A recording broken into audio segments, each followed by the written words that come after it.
What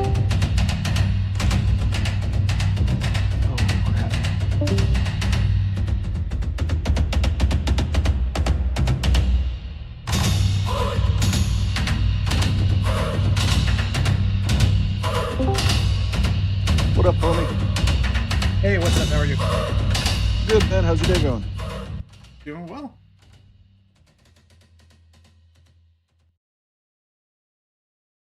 So, I coming through okay? Yeah. Check.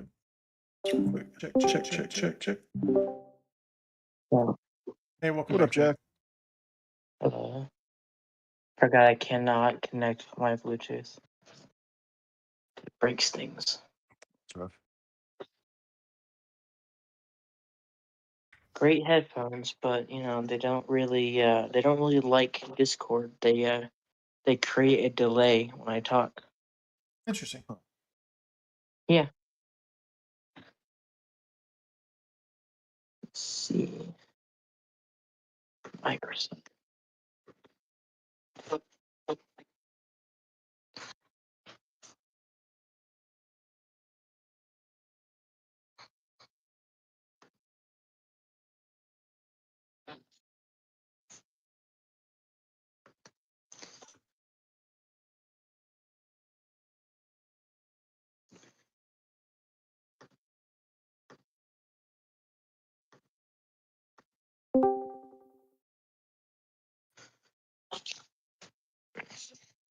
What's up, Pat? Hello, I'll be right. Heard. Oh,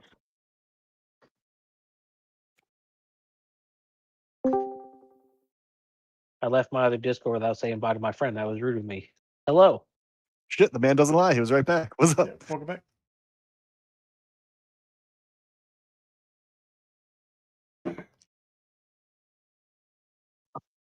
Yeah, sure. So, which of us you gonna kill this week, Pat? You keep running your fucking mouth.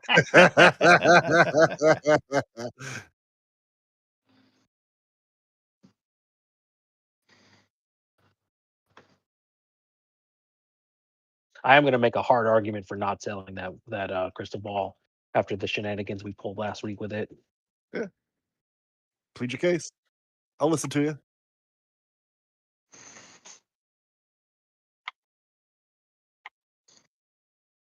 Looks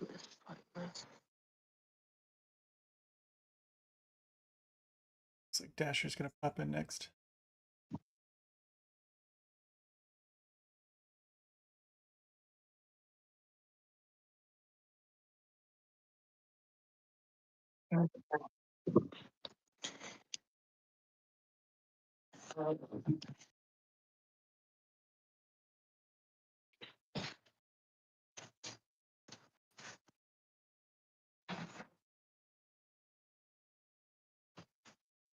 I don't know when Matt's going to be here, but I can pilot him until he gets here. Yeah. It's a good session to be late on for him. Okay, good. His wife was like, "Oh, I guess you're not having a game tomorrow. We're gonna." I'm like, "What?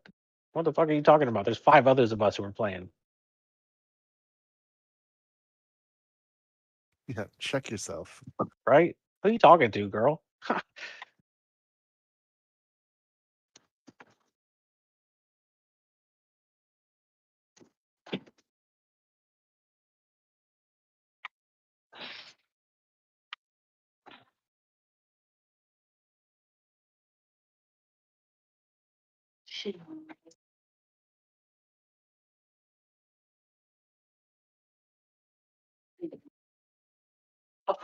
Go, dude.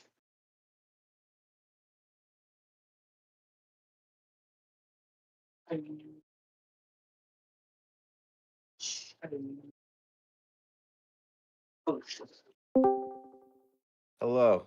Hey, what's up? Welcome. Matthew. Sorry, I was stuck in a dungeon.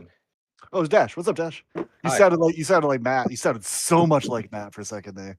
Hello. I'm a police officer, and I'll arrest you for being too sexy and having too long of a dick. I think he What? meant the other Matt. What the fuck? Oh, yeah. Okay. Yeah. There are Totally. two Matts, yeah. Okay. Yeah. Sorry, Okay. Good impression. wrong Good man. impression. Good impression. I'll weld your dick to you. Segment. Wait, did he see the one that said he'd be late? No. No, it was Tuna. No. Yeah. We have a Matt that's late. Yeah.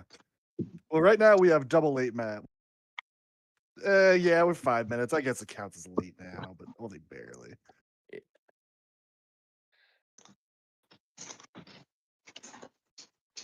Yeah, I'm still stuck in a dungeon, but I can do both. Bobby, give me a moment. There we go. I'll Welcome. stream. What Here. what's up, blood? I'll stream since I'm stuck in said dungeon. What dungeon? It is called Void Scar Arena. Is it Warcraft? Yes. Oh, I'm sorry, I don't care. It's cool.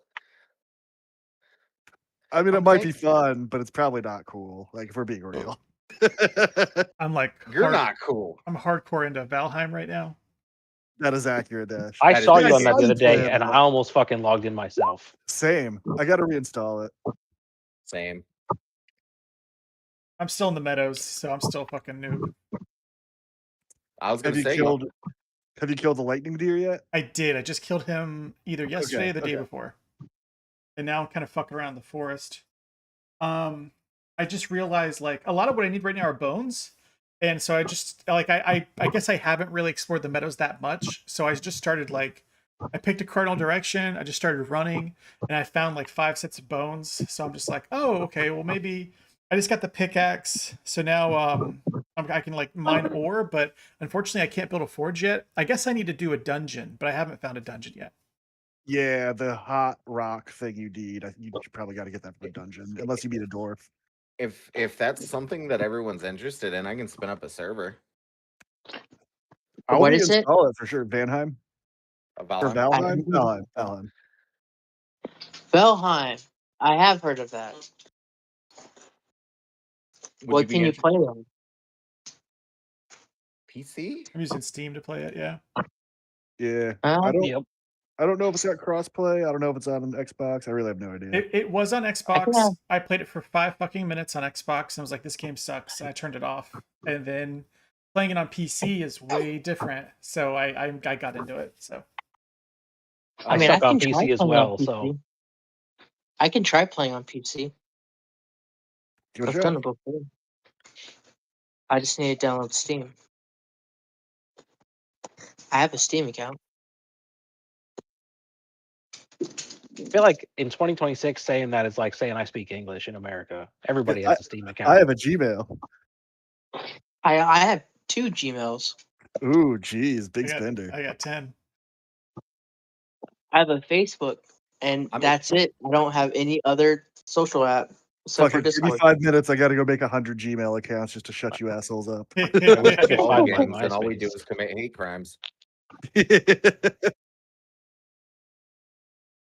Oh, who's good? But no, Winslow, if that's something you're interested in, I can spin up a server if you want. It'll be up all the time, and everybody can hop in and play at their leisure. Okay. Valheim? Isn't that the fucking? That's not. What? That doesn't require a server, right? Valheim is fucking like the It's sing- Crusader battle, isn't it? It's The single battle zone? player, multiplayer, but you can also make a dedicated server. Yep. And that's what I was gonna Oh. do. Okay, I have not played Valheim. I thought you were talking about. Continue. I'll have to find the name of the game. Valheim is like it's a survival. It's like Minecraft, but like yeah, no, Vikings. I understand. I was confused. I thought you guys were talking And about. boats. Yeah, because I have a Power World server too, and that's why I was like, I don't mind. Oh, I can shit. swap it. I've got Power World too. Yo, I fucking love Power World, man. Don't get me started on that game. I dig it. I like it's got everything I like about Ark, but not Ark players as far as I can tell, which is the reason I don't play Ark is because other people that play it. I like it because it's Pokemon. It's Yeah. Pokemon with assault rifles. I'm fine. I'm ambivalent on Pokemon. It's fine. Pokemon are okay.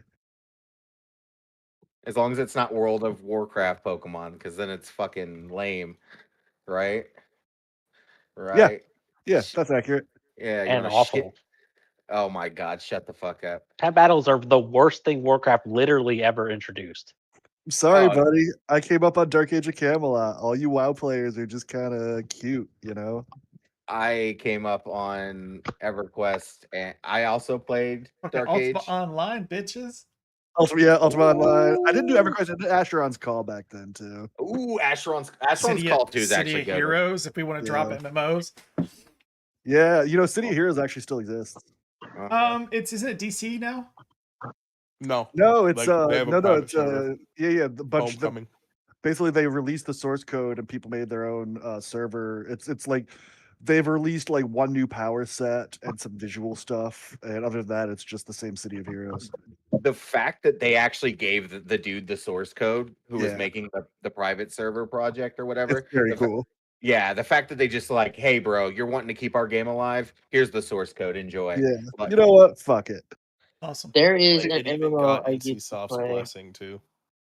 Yeah, There's an MMO I used to play, but I cannot remember the name of it for the life of me. It had like fairies and shit in it. fly for free. No, it was like it was a fairy name. But you could have like, it was kind of like an Asian game, Aeon Online. maybe. It had, oh, what the fuck? I'll have to ask because my parents introduced it to me and I played it with them for a little while, and then I got out of it, but they played it for a little while longer.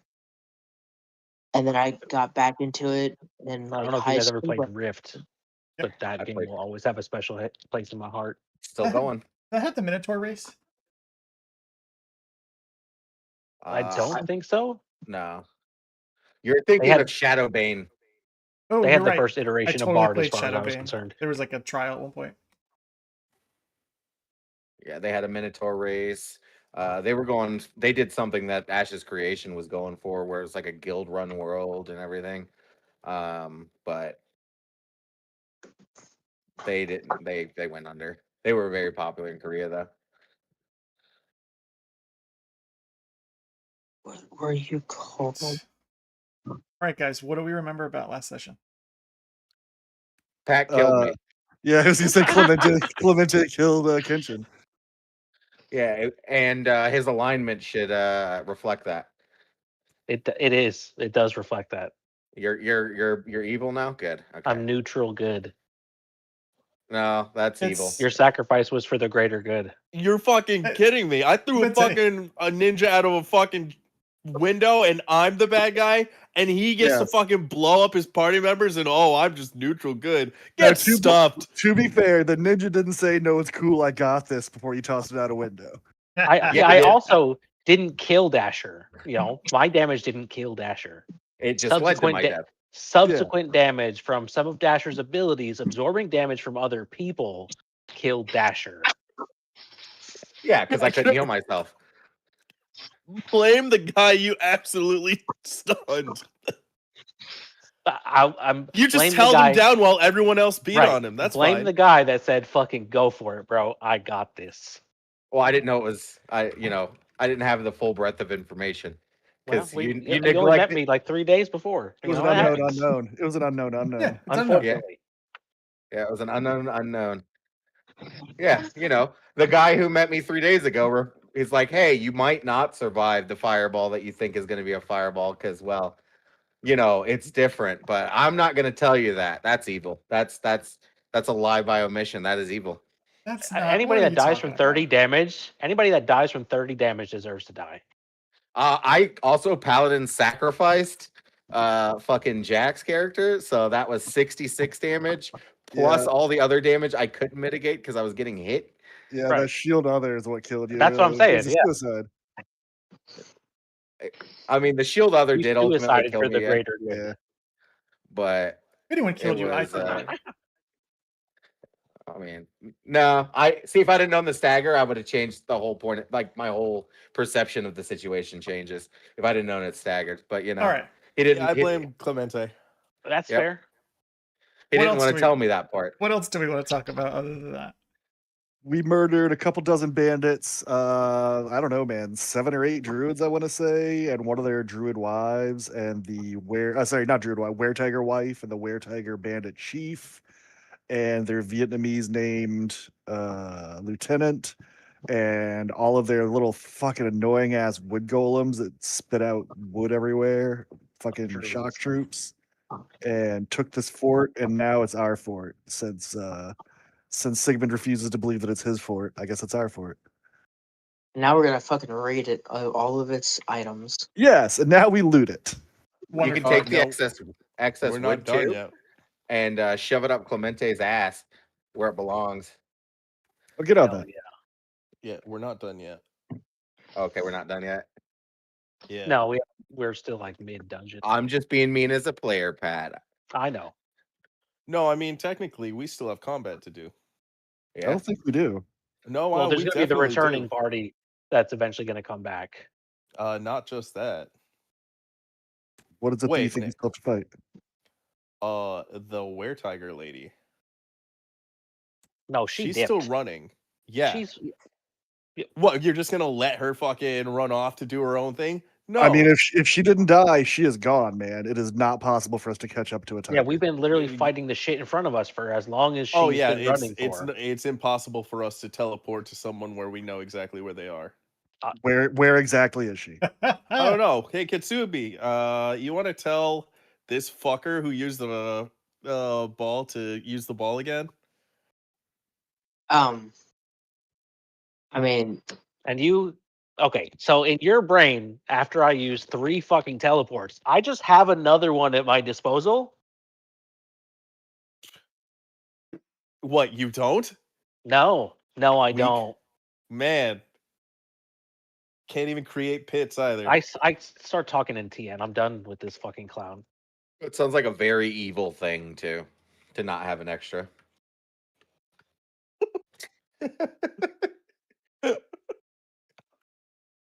All right. You got fireballs up the wazoo, but your main shtick of zooming and teleporting around. I have you more can't do. fireballs. You want to keep hopping off at the mouth? You can. Wait, what happened? Oh, hi. No, I DC'd. Okay, I think we all DC'd. I just figured it was Jack. It's always Jack. It might have been everybody. Yeah, I don't know. I think yeah, because I DC'd too. All right. Yeah, Discord's been doing funky shit lately. What rooms would you guys like to explore first? The room. I want to investigate the space in between Clemente's left ear and right ear for the brain that he's fucking missing for killing our party members. I'm gonna search the shrine of Shizuru for any sort of secret like wall safes or stuff because Alright. we're looking for. There is something specific we're supposed to find here. I'll cast detect magic as we go through the places. Doing wizard scanning. I'm gonna use my I'm gonna stare at Clemente using my detect Okay. moron skill.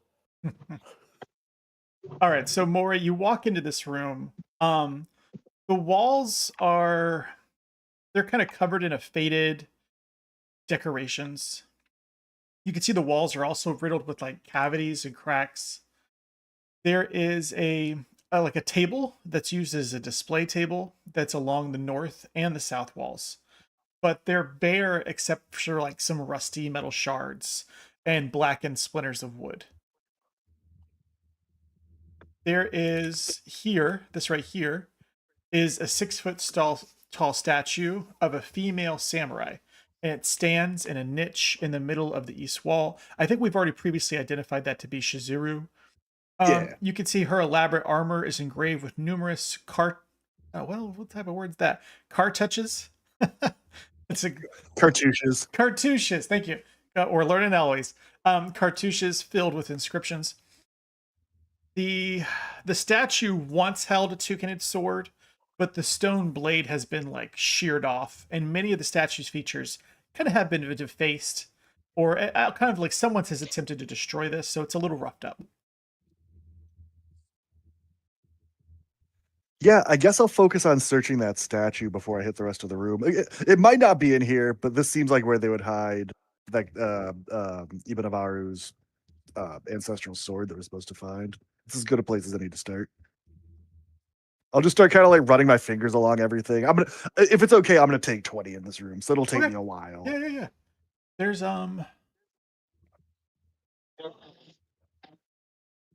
there are tiny inscriptions inside the cartouches on the statue. They're in the Minkayan language.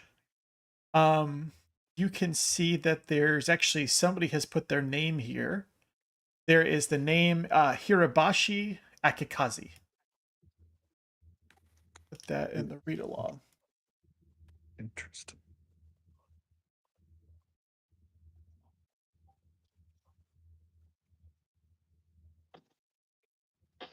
There is a second. You're going to find a second inscription. It doesn't have an author's name, but it reads, "The Empress of Heaven, touch me with your grace." Oh. Ameko, could you assist me for a moment, please? Sure. I'm gonna ask her to touch that thing that said "touch me." I touch it. I did cast detect. Clemente cast detect magic on it first. Can we get the group together for this? I see we've got people wandering off. But I need to wash my hands from the blood and the stupidity. You know who's not wandering off is the blind paladin. I wonder why. Yeah, because the chaotic evil wizard hit him with a spell. True. And didn't tell him the effects of that spell. So yeah, Ameko will come in. She says, "Sure."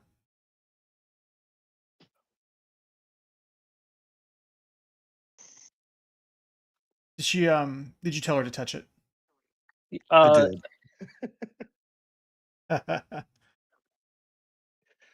Poison. So she walks up to it, and as she does, she is going to pull out the Amatatsu Seal box. Sure, that might work. As she touches the statue actually flashes to light. And then suddenly it's this kind of like a magical moment. There's this 10-foot deep cylindrical pit, because the room kind of shakes a little bit, and then you guys see a 10-foot deep cylindrical pit that kind of opens up in the center of this room. As this happens, the Amatatsu Seal actually shines out a bright light amongst all of you. The light is so bright it even fades into the bedroom and lands on Kenshin as well. There is a moment. It's so bright that your guys' world kind of fades to black, and all of you as a team, you'll have the same vision. You feel a heartbeat, thump thump, thump thump, thump thump. A vision kind of floods your mind. For some of you, this vision may look familiar. For some of you, it may be the first time that you've seen this vision. But the six of you will see this vast army of terrible fiends. The fiends have like burning flesh, glaring eyes. They've got cruel tusks, and they're emerging from a storm-shrouded forest. You guys now would identify this forest to be the Forest of Spirits. And you can see these creatures, they descend upon a distant empire of Tian people, and they kind of bring ruin and terror with them. And you know the land that you're looking at is in fact Minkai. The vision shifts, and there's a young emperor who stands behind a well. And at his side, you see a friend. You know in your heart this is a trusted friend next to the emperor. And then suddenly the companion transforms. They kind of grow into a monstrous size and clad in dreadful jade armor. And they have with a single merciless stroke, this jade warrior slays the emperor. And you feel in your heart that is Emperor Shigure. And as he slays him, he raises the bloody blade in triumph. And then another vision follows, and you see a noble Tian man that presents a magnificent sword to a richly dressed Ulfin merchant. The Ulfin merchant is accepting it in exchange for a bag of gold, and you guys know in your heart that this is the blade of Shuishin. And the Tian man is obviously one of the Amatatsu leaders or patriarchs who basically sold Shuishin to help finance his family's desperate exile in Avestan. Then at last, you guys see your companion. You see you're looking down on Ameko, and she awakens, not in a humble caravan, but upon a jade throne. And she rises no longer in her bard outfit, but in an imperial splendor, clad as the Empress of Benkai. The vision ends as swiftly as it began. Yet the truths remain etched in your minds. Minkai has fallen under the shadow of darkness. Ameko Kizitsu is the true Ameko Amatatsu, the last heir of the royal dynasty, and her grandfather stole the ancestral blade Suishin to Kalsgard to save the family. The sword is intelligent and holds the secrets of her lineage. The Amatatsu Seal is a powerful relic, but leaving its warding box allows the Oni of the Five Storms to track it.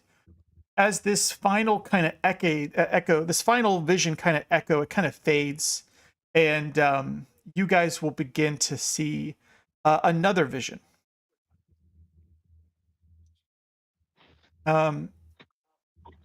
So you have like almost like a memory, and it might not be your memory, it might be someone else's memory, but it's almost like a dream that's half forgotten yet etched forever onto a particular character's soul. And let me move the artwork here.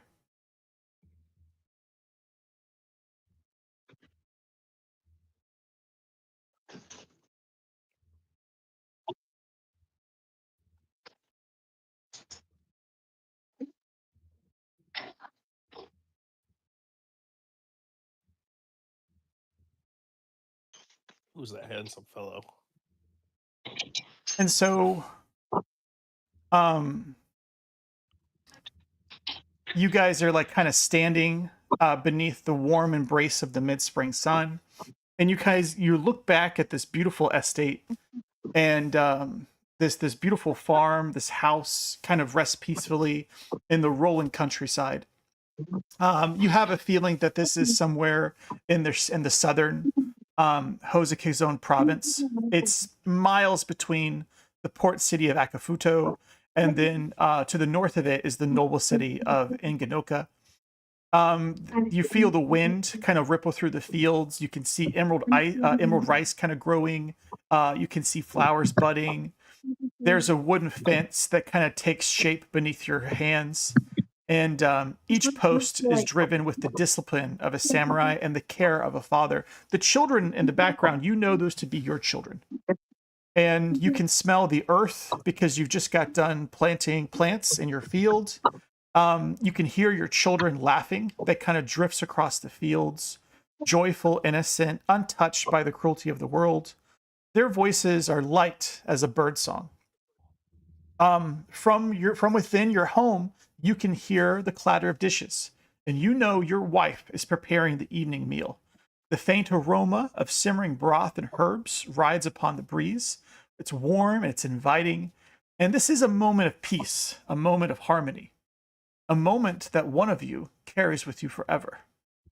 But in the distance, you hear something intruding, something low, rhythmic, ominous. And you know it to be the noise of horse hooves, the thunder of horse hooves. You guys look towards the horizon, and you can see dust rising along the road. It kind of forms a dark plume against the blue sky. As it settles, steel and lacquered armor kind of gleam in the sunlight, and you can see a military brigade approaching. At its head of this military brigade, you recognize the local governor, the daimyo. His name is Sekutsu Senaka. And the column halts before your home. Soldiers dismount with a chilling precision. And then the Senaka, the leader of them, he urges his horse forward. He unrolls the scroll and he reads it aloud. His voice is cold. His voice is unwavering. And he says, "By decree of the Jade Regent, Kenshin Sei-Bushi is declared a traitor to the Jade Throne. His lands and holdings are forfeit, and he is condemned to an immediate execution."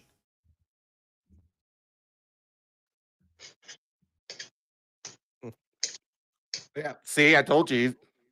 Clemente's working for them. Dead people Another can't criminal. talk. Just another criminal taken out. No big deal.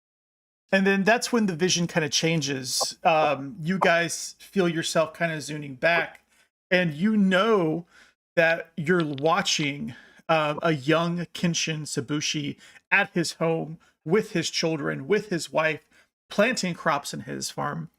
And almost like an outer body experience, your heart kind of pounds and the world seems to slow around you guys as you watch these men will step forward and they will dismount and they will move towards Kenshin.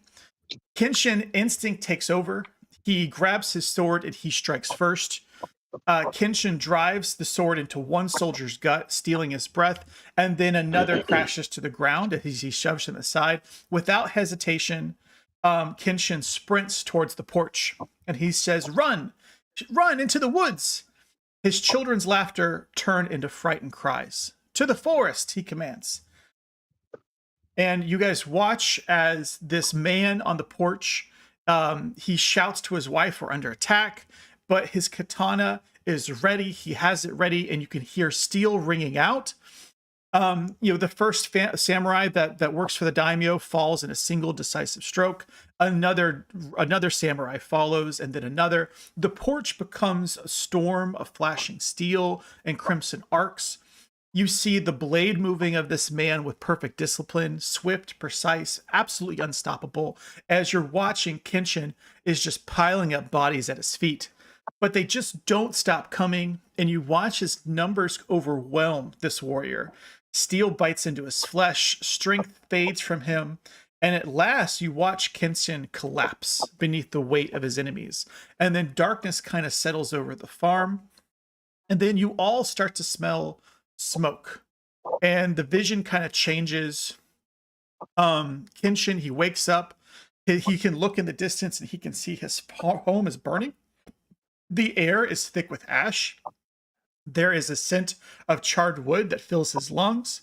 And then through the haze, you can hear the screams of his wife and children, distant, desperate, yet forever unforgettable. And this man looms up in front of Kenshin. The daimyo, Sanaka, stands over him, holding a red-hot iron drawn from the hearth, its glow casting a hellish light across his face.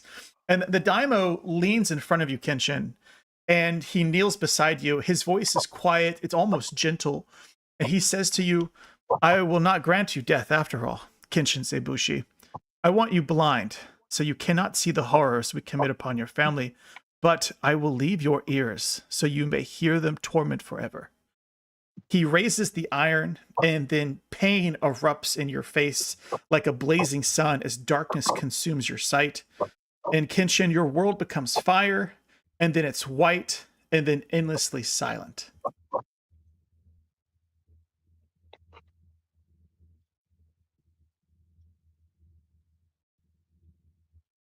Well, damn. Man, these Now I visions feel are- fucking bad. You should. these visions are fucked up, and I hate when they happen.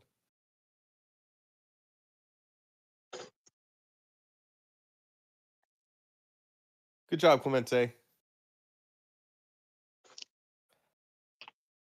Not only was he blind, but you killed him the same way he got blinded. You I didn't use all a hot poker. you all come out of your vision, and you're once again in the shrine room of Shiziru. Behind you, you can hear a coughing. Kenshin Not again. Sei-Bushi, you wake up from your nightmare. On the ground, you can see, or you can't see, but you can sense someone walking up towards you. Oh, is that oh, okay.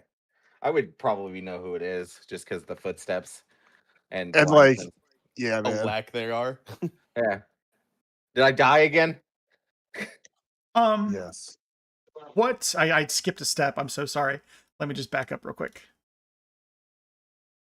Kenshin, you had a vision of these four people in front of you, and they told you that it wasn't your time and that Shiziru was sending you back. One of them steps towards you and helps you stand up. I need to know which one of these people helped you stand up. Is that impactful? Is this like a big choice I'm making? Yeah, absolutely. Arca. It was Arca. Arca. Okay. So you're in this beautiful plain, cherry blossoms and you see people you just don't know. But you have a feeling that they are your friends, they are your companions who have fallen before you. And then They look at you together as a group. It's almost as if they speak as one, but they say, it is not your time. And then this man that you don't know on the left, this beautiful young man of Avestan inheritance, walks up and he helps you. And when he walks up and helps you, he kind of disappears because he kind of steps inside of you, almost kind of like he goes inside of you. And then that's when you wake up. Oh. Do I have to live with Arca now? You have a beautiful man inside you. Hell yeah. I myself am a beautiful man. Not again. I saw that vision. Heck yeah, you is. I'll offer him a hand to help him to his feet. Take it Thank you, slow. sir. I am going to cast 2 lay on hands on myself to hopefully top me up or get me close to it. As a Don't matter worry. of fact, If I'll you use don't, it as- Arca's gonna top you up. so I'll do as many as it takes to bring me. So there's 36, 35, 44. What's calc? Maury, I'm starting to sense that you might have healing powers. 84. I have very Second ti- little power of my own. I am nothing but a tool of the wishes of the kami. So 36 plus 44 is 80. 115. Yeah, I'm basically at full. I look like I'm no worse for wear at this point. Like I'm like any scrapes and bruises and the burns are all gone. There are some special instructions that I'm texting you. You have some passive perks. Definitely check those out. Add those to your character sheet. You also have a drawback as well. You're going to want to check that out. And then you have an active ability that you can use once a day. And then you also have a trigger surge as well. If you ever have any questions on how that works, just reach out to me. But I sent all the details in your message. Winslow, I'm just gonna say this as a player. That's fucking dope as fuck. I want to kill myself so I get superpowers. All right. I have a plan for you all. Let me stab you to death. No. You hear that, Okay. Clemente? If you die, you can get some more abilities. Except for him.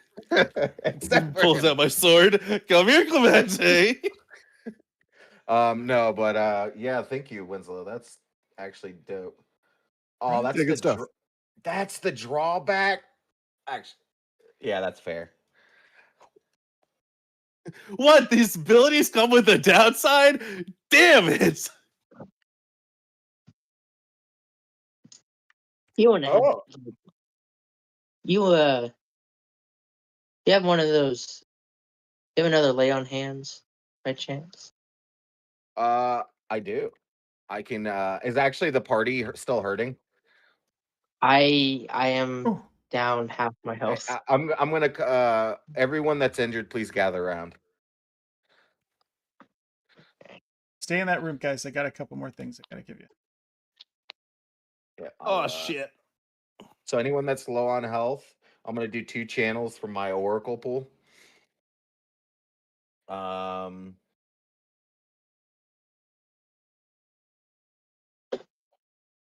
So 2 channels for my Oracle pool. Where are they?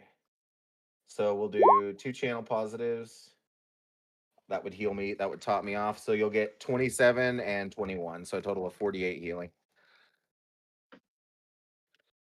All right, I'm topped up.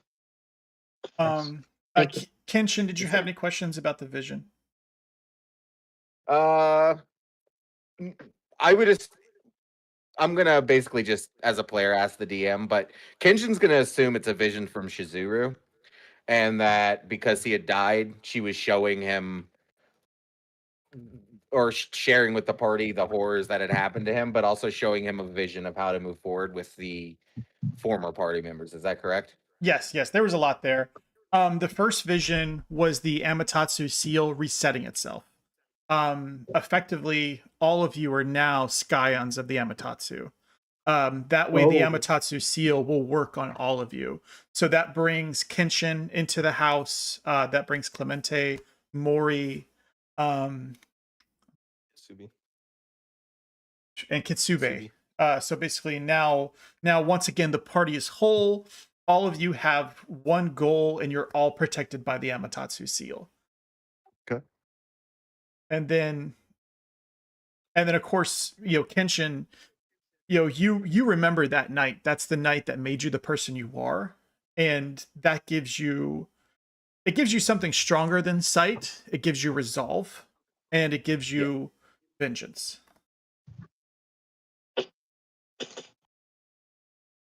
Yeah. Well, I mean, it makes me wanting. It gives me something to protect again, which is everyone else, and that drive to correct what the wrong, because they're not supposed to be. They're not the leader. They're not the daimyo. They're not any of that. It's all fake, and it's dishonorable, as it were. The way they took the throne, they didn't earn it. Inside there's a secret cache that has opened up in front of you guys. There are several weapons inside that are still sharp, shiny after half a millennium. It includes a bunch of stuff. There is a Masterwork Aurori in here, 2 Kabuto helmets, 10 Masterwork Daikyus, which are longbows. Each one has a quiver with 20 arrows each. There are 5 Masterwork Katanas, a Masterwork Naginati, 4 Masterwork Short Spears, and 3 Masterwork Wakizashis. Let me just copy that real quick. Do any of the swords seem to have like Ibararu's Mon like crest on it? His heraldry? Yes, for sure. That's actually Cool. I just had a space. Oh, you haven't because- got yeah. Save the best for last. Yep, Understood. Loot treasure. All right, put that in there. Okay. For the DM, Yes, sir. While you're I'll typing, check. Winslow. So go ahead, Jack. You were talking. This is for Winslow's knowledge because I don't know if we're gonna have any more combat on this day. I just used 5 pearls of power to give me back my 5 first level slot. God damn, how many pearls of power you got? 6. And First level ones are really cheap. Okay. Yeah, first level ones are cheap. Ooh, that's where all your starter gold went. Matt, did you like? I don't think I asked you this yet, Matt. Do you think Sigmund shared the stuff with Ibararu with anyone in the party, or is he keeping that to himself right now? No, that shit's fake as fuck. So that means he did share it or did not share it. Didn't share it. Okay, thanks. It's pointless information that doesn't apply to him. Understood. You see, there is this absolutely beautiful sword, and it's kind of confusing looking. But it's called the Ebenovora no Tsurugi. It is the blade of the Ebenovora, and you can see it's different from a katana. The blade is longer, it's more slender, it's slightly more curved than a traditional katana. It's a ancient, almost forgotten style from Menkai's past, forged in an older era by ancient smiths. This is a relic from before the era of the 5 storms. And so when you guys, like, if I remember, Hiro asked you guys for this, right? Correct. Okay, cool. But yes, this is the Ebenora no Tsurugi. It is the blade of the Ebivora. It is a +2 keen adamantine thundering elven curved katana.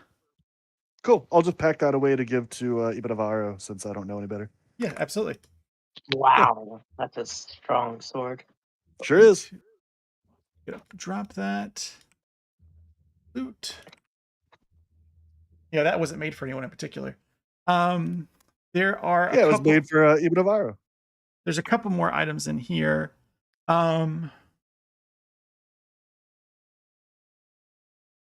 There is a beautiful banner.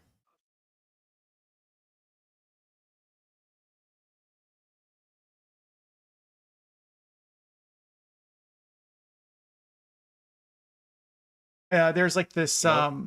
there's like a banner that looks like an old piece of sailcloth.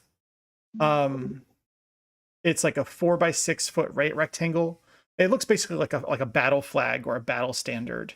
And it looks like right now it's just by itself, but it looks like it could be fit over a spear haft or a pole on one side.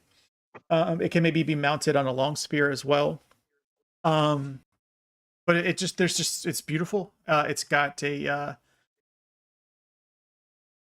who picks it up first? I imagine I've casted detect magic at this point over the Okay. stuff in the room. Okay, cool. Yeah, just throw down five spellcraft checks. I'll start talking about what's in here. Okay.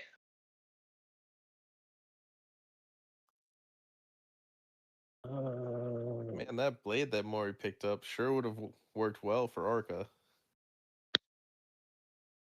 Well, it's an elven curved blade. No, it's a elven Also. curved katana. Ah. All right, 39, 27, 42, 27, 30. There is a helm of underwater action in here as well. Of course, there is the Ebonivora blade.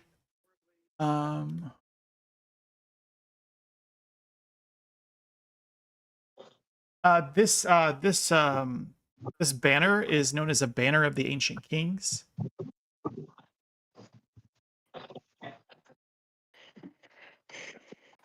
I mean, Mako can have that. Yeah, but when carried into battle, it basically like shifts. It shifts to appear to match whatever heraldry or coat of arms that the person who attaches it to. So when you first find it, it has like an Ebonivora standard on it. But then once you pick it up, it will change to whatever heraldry is significant.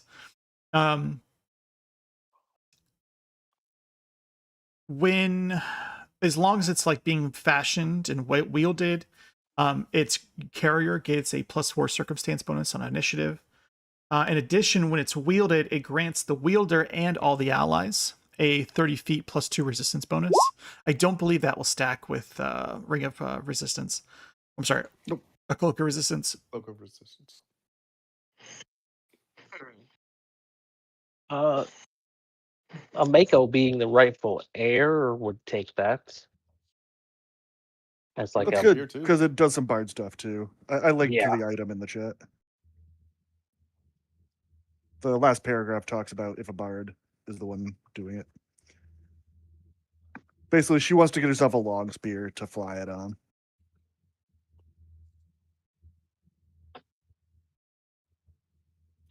she sucks dick with the bow anyway, so I mean, she's gonna kind of suck with whatever weapon you put in her hands, and that's fine. true. She doesn't need to. She doesn't need to hit anybody with a long spear. True. But I was about to say the long spear does give her a range to keep things away from her. And can help with everybody crying about flanking all the time. Yeah, it might even keep us from getting hit by dazing fireballs. Maybe. I'm not betting on that. There's also a cloak in here. You know that to be a Cloak of Resistance +3. Wow.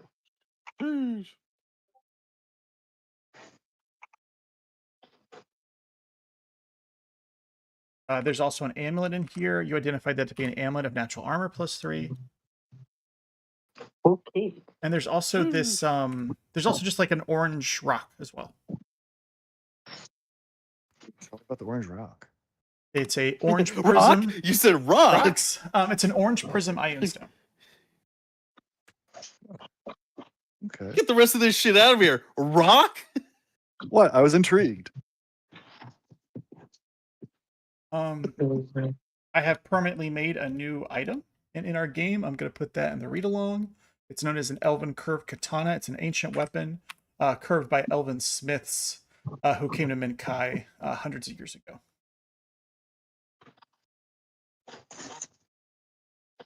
Well, that fucking ion stone is sick. Oh yeah, you like that? Yup, I sure do. Okay. All right. Yeah. That is what's in this room. We can. Yeah. You guys can explore the rest of the dungeon now. I had a lot of important stuff to do in this room. That is all of it. That concludes it.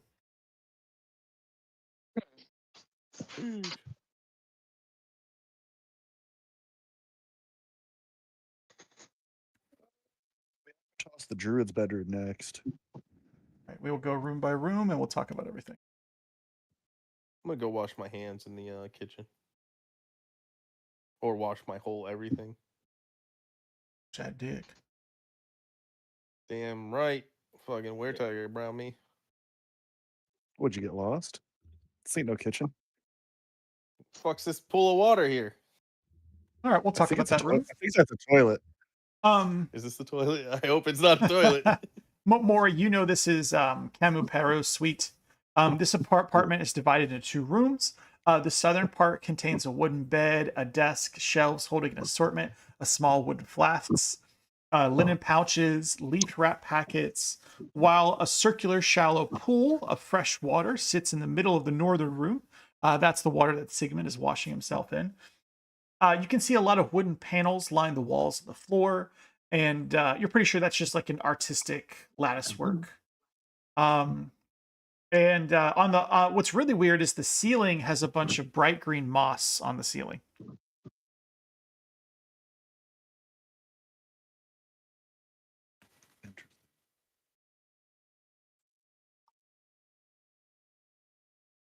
You have dungeoneering or nature? I can roll knowledge checks untrained, actually. And I can run all knowledge checks if you need me to. Here's a nature and here's a dungeoneering. I double clicked on that other one, so it's a 14 and a 16. Okay, I cool. got nothing Yeah, special. no, it's okay. I'm sure it's fine. Yeah, I'm just like rooting around through his shelves and stuff. I've been in this room before. I don't think I remember anything seeming super valuable, but yeah, I'm just tossing the place. On the shelves, you first see a kit of items known as a healer's kit. There are some pouches. If you pick it up and shake it, it'll sound like maybe there's like something inside them. There are some flasks, but you don't know what's inside them.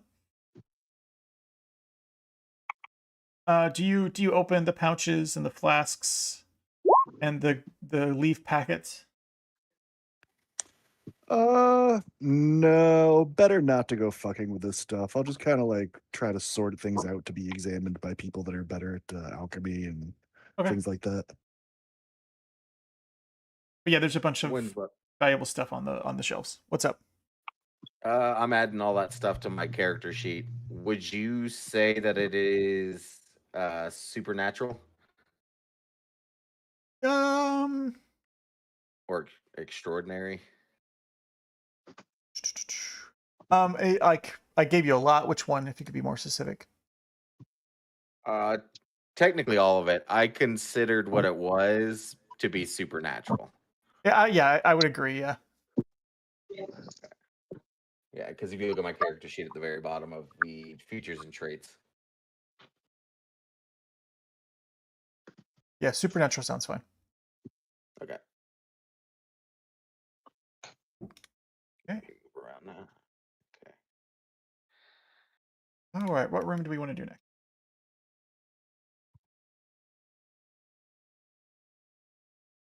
Good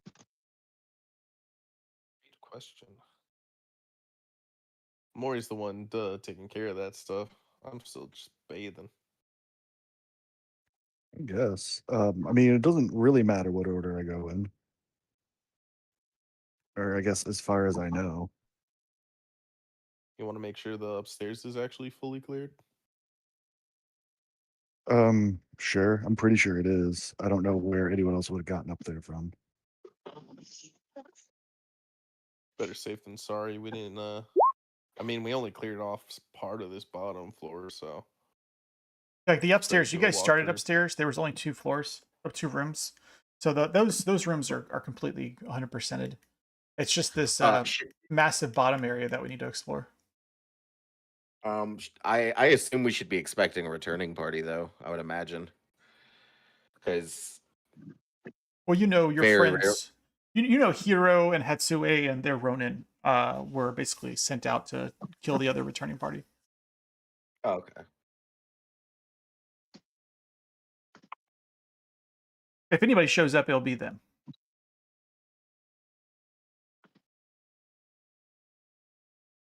I don't know. I guess just kitchen next. I'm just going room to room. Okay.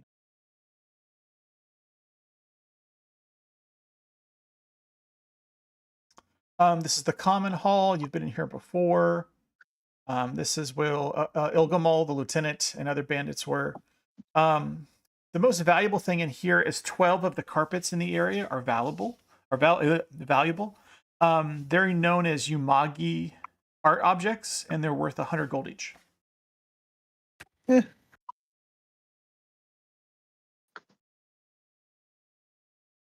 Roll them up. Anything in the kitchen? Anything that I'm 100% on you guys taking, I'll put in the loot and treasure chat. Okay. No, it's all basically one room. Okay. I mean, there's food in here if you guys ever need to make a meal. There's chairs, I've never. benches. What's this over here? I've never been in this room. Is It's this just just it's another actually dining just an room? extension of the common hall. Understood.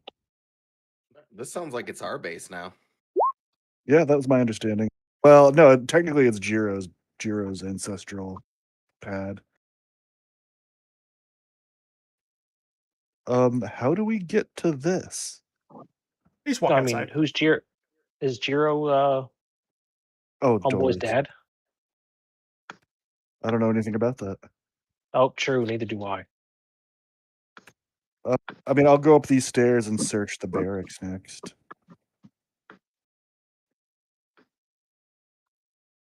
Also, oh no, and my shield alley would be gone since I died. Damn. I was gonna say that's probably still active. Is that really what you want? I mean, yeah, because that's what he's built for. As long as I can act, I can keep myself alive, and that's the whole goal: is to shield ally and lifelink with people, and then to just keep juicing myself and them with heals. But I have to be able to act to do that. I'm assuming we already looted all these bandits. Yeah, all the bandits I put in the loot chat already.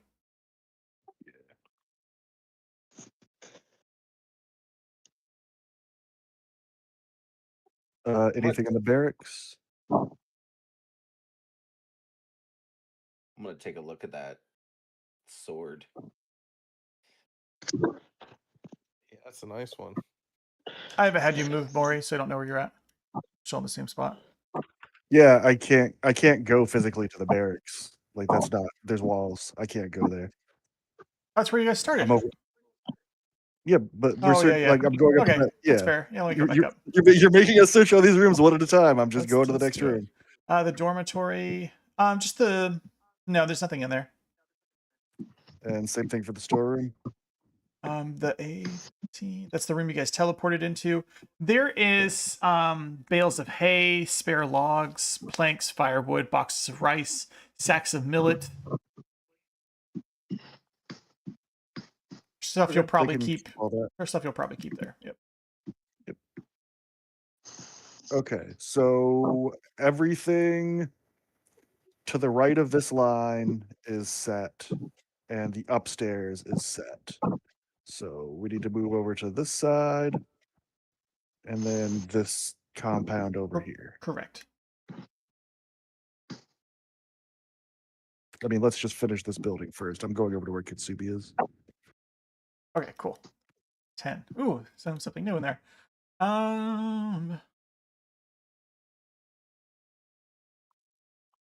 There's a large brazier that's on a tripod in the northeast corner. This room is dimly lit. There are a bunch of bamboo cages that are mounted to the west wall. They have like furs and reed mats on the ground. And there's also a bunch of small kegs that sit along the north wall. There are shelves in the southeast that contains like baskets. So we don't know what's inside the baskets. So I moved some people. That was to be that room. Yeah, who are all these ladies? All right.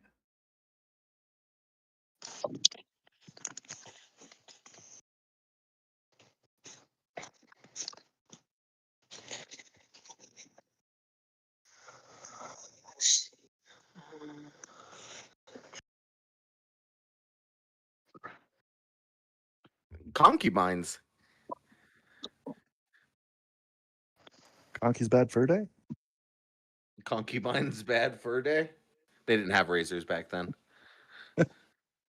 I don't think that's true. Maybe. I mean, I don't know where the notes are in here. I'm gonna find them, I promise. But what I remember is these were women that were captured. Yeah, Oh, so there you they go. are in cages. Yeah, they are 7 peasant girls enslaved by bandits, and they're locked in cages at night. Not anymore. I should have just gone to the original room. Yep. I'm gonna work with Maury to break them out. Okay. I presume I wouldn't have known some of them. Very thankful. Yeah, I like this idea. If Kenshin knows them, like I'll spring the locks, and then he can like help, settle them and let him know what's going on because he's probably more suited for it. I'll also throw out a heal just in case they've been abused. All right. I'm thinking this one. Yeah, I see. 747. Go one in there. So all of those women will be healed for 18. All right, wonderful. What a guy. Kitsubi, we'll talk about the stables. It's an array of wooden trusses that support the roof of this large and well-equipped stable. There are 2 rows of wooden stalls that provide ample space for a score of riding horses. There are only a couple horses in here. It looks like this room is full, usually full, but now it's empty except for 2 of them. So it seems like about 9 bandits may have rode out. They can fit There's 9 about. stalls. You can fit about 2 horses in each stall. 2? Yep. 18 bandits. Mhm. Okay. So I'm assuming there's like 4 horses right here then?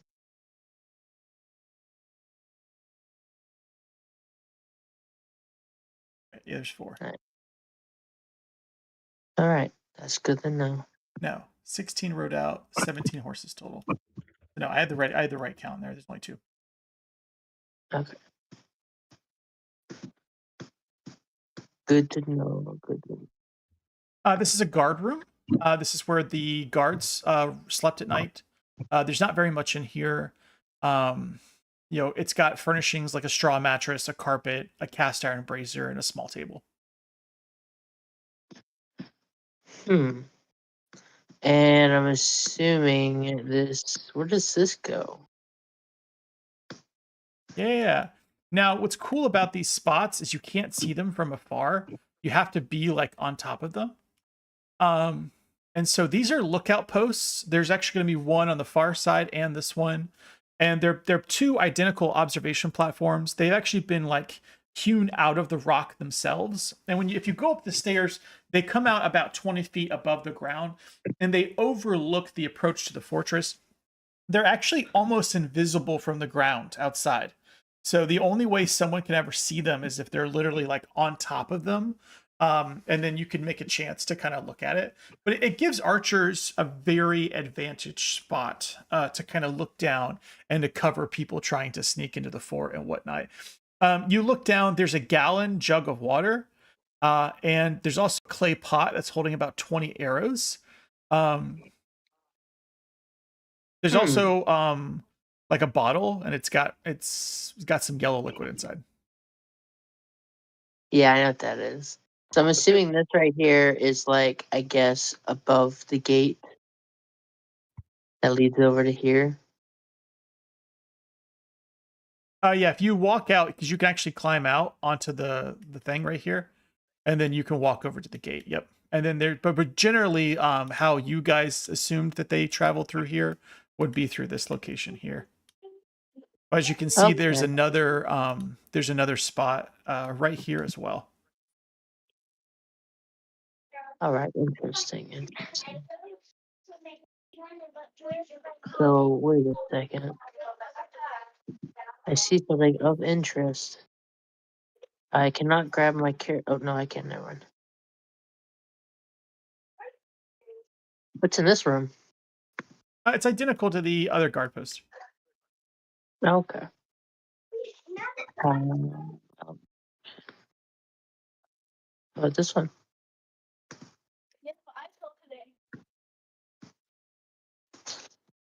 It's a large, dusty room. It smells of freshly cut wood. It's actually sprinkled all over the ground with sawdust. There are 4 columns.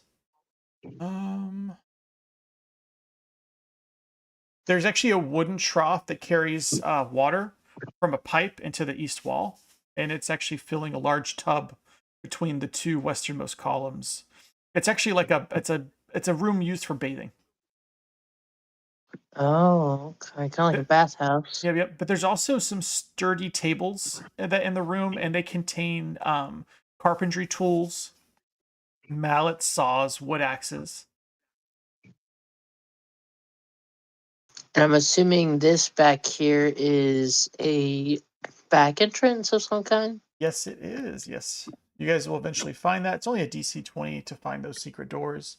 And they lead to the back entrance to the hidden fortress. Interesting. Something that Sigmund almost found, but you guys convinced him not to.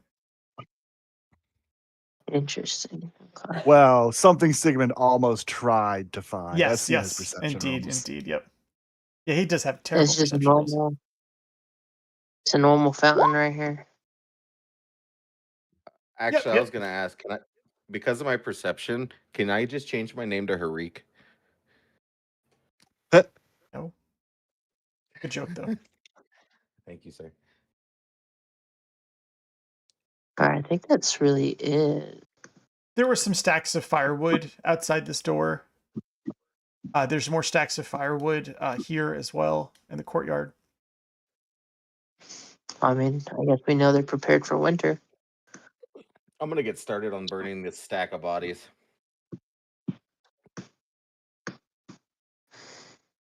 If that's okay.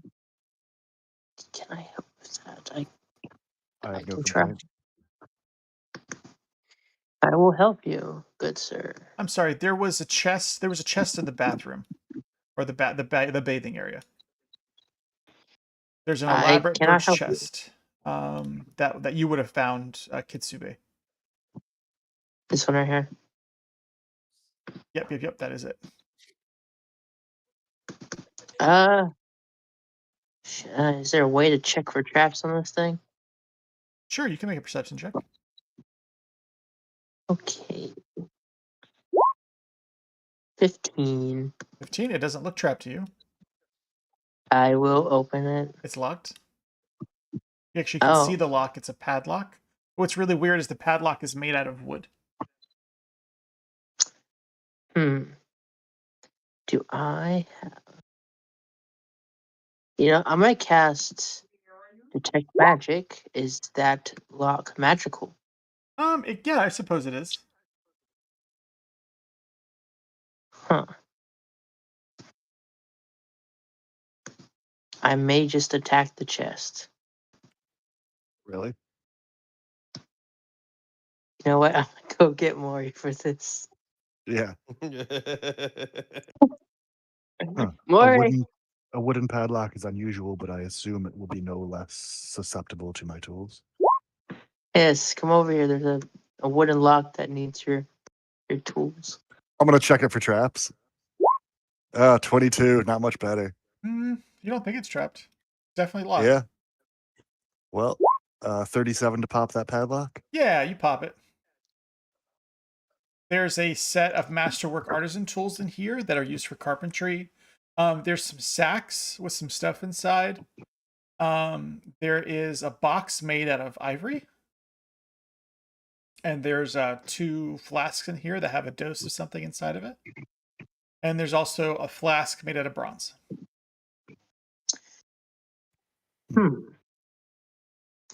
Does any of this stuff look magical? Yes, you get a magical aura coming from the padlock and also the 2 vials, and then a magical aura coming from the bronze flask. Okay, I'm assuming I don't have alchemy for the vials. But is it like Is there anything for me to do a spellcraft on? Yeah. Go ahead and make 3 spellcraft checks. We'll go in order. Okay, yeah, that'll be enough. The lock is actually made out of ironwood. Oh, Yep. Now the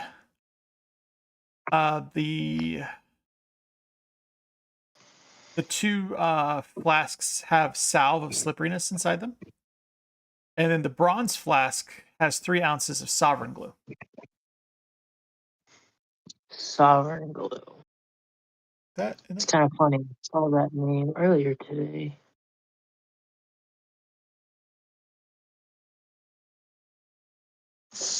What is sovereign? I'll look it up real quick.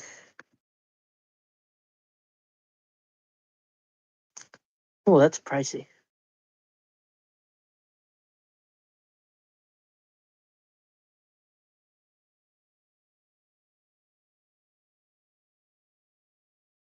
yeah, the only thing we haven't really identified is the stuff inside the druid's apartment.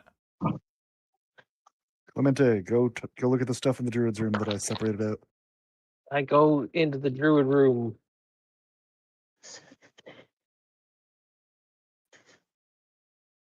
Where the fuck is the druid room? Doop doop. Huh. Come to kill me while I'm bathing. You still in that fucking? You still bathing in the shitter? It's a bag. Clemente, on the shelves is what you know to be a healer's kit. There are some pouches that haven't been opened. There's some flasks that haven't been opened. And then there is like some packets that are wrapped in like dried leaves that haven't been opened. I can't detect magic. Any of it magical, or is it just like standard healer stuff? Actually, none of it has magic. All right, so this is probably a dasher thing. I'm not really a medicine guy. I can go take a look. What's up, Tuna? I'm not What big up? on medicine either, but we'll see what I can figure out.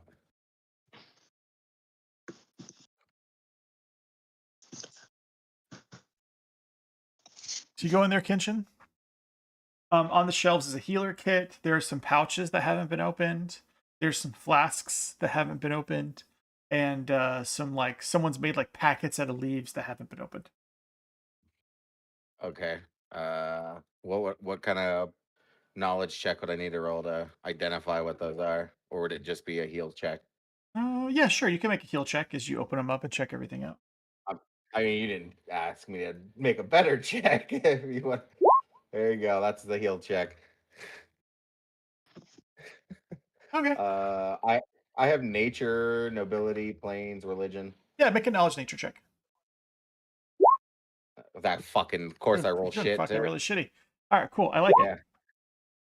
it. So you know the healer's kit is the healer's kit. You open up the pouches. The pouches have like fennel seeds and pepper grains and cloves. These actually could be sold in a market for about 50 gold. It's food seasoning. Yep. There's also you open up the leaf packets and they have like dried flowers inside them. And you could probably sell these dried flowers for 40 gold in a market. Now, the 4 small flasks, you kind of open them up, and what is inside them is an anise flavored sake. Does anyone know what that is? Aniseed? Yeah. It's licorice. Okay, cool. Yeah. That's Jaeger enough. sake. Yeah, we found Jaeger, exactly. Because the moss on the roof actually goes off when the flask gets opened because it's designed to trigger on the sake. So I see 3 people in that room. Let me look this up real quick. The mold has been conditioned to react to the sake. Great. Yes, thank you guys.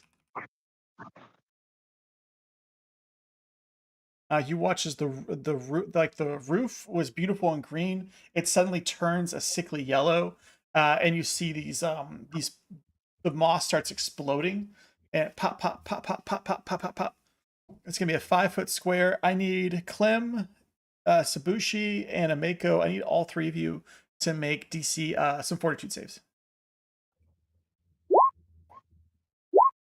All right. Clem fails. Kenshin passes. Ameko passes. All right, Clem. Clem, you get a little sick. The fungus kind of gets to you. The fungus among us.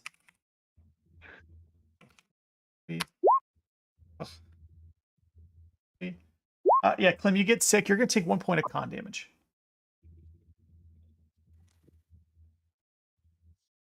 Oh, fuck. Make me 5 more checks if you want. Oh God. Pass, fail, pass, pass, pass. All right, 1 more. Good rolls. Take another 1 con damage.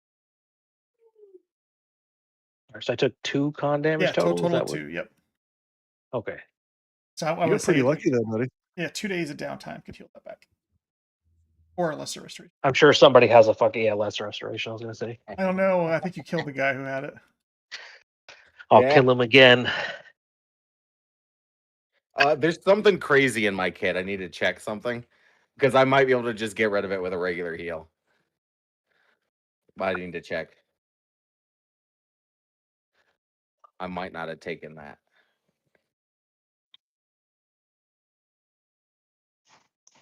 Tuda. Yes.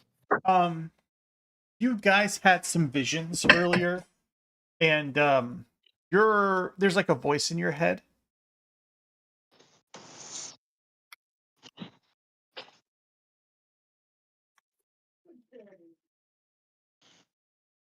And the voice in your head is basically telling you that you have powers now.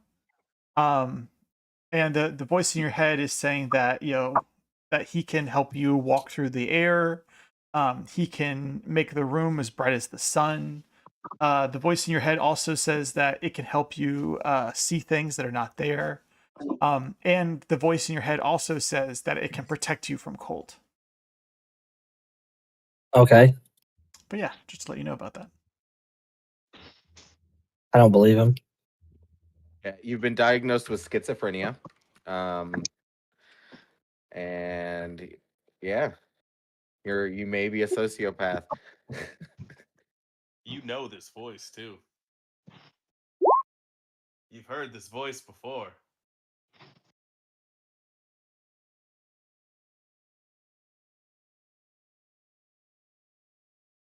And I've actually already built those abilities on your character sheet, so that that's your sword talking to you, and just kind of letting you know that it's kind of opened itself up to you. Okay. Go to your additional or spells page.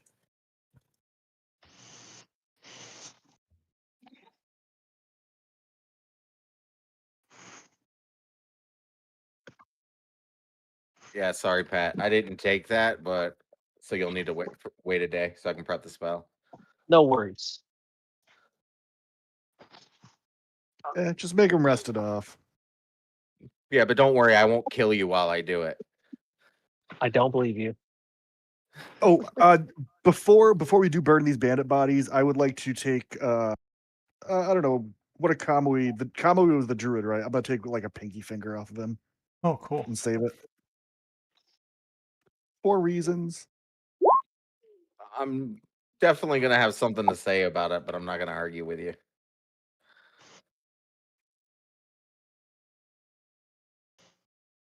Like desecrating a body, that is. It's not cool. There is But- no sanctity in a body whose life was devoted to banditry. That's a And fair this argument. is a potential bargaining tool. I'll respect your wishes. That's what I'm saying. I don't agree with it, but I'll respect your wishes. You have It my is- thing.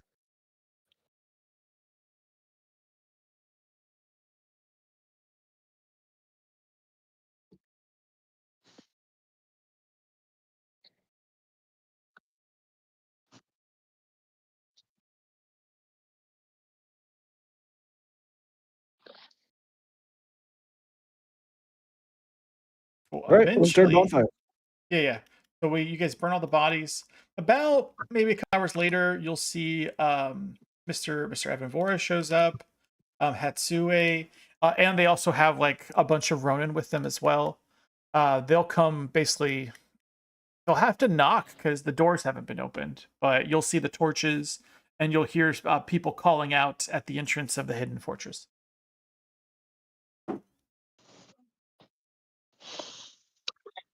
Oh, damn, I really want to dress up as a bandit just to scare them.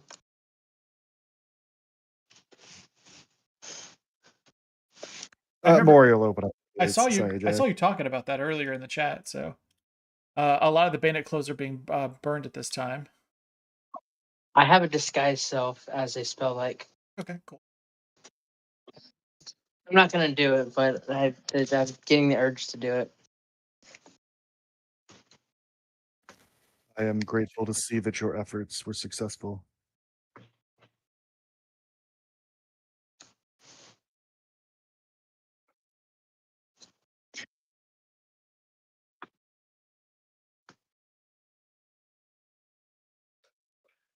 They had disguise all on.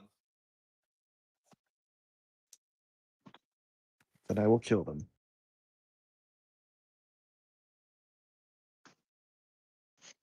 All right, time to pull the sword out. I'm having some issues. Give me 2 seconds. Sure.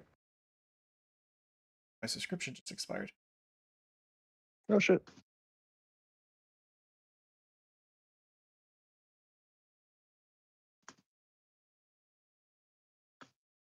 When you said I'm gonna kill them, Aaron, that gave me some Inigo Montoya vibes. I'm not gonna lie. Thank you. Yeah, no, big respect. Love that guy. I'm not saying I will kill them, but if they are bandits in disguise, I will kill them.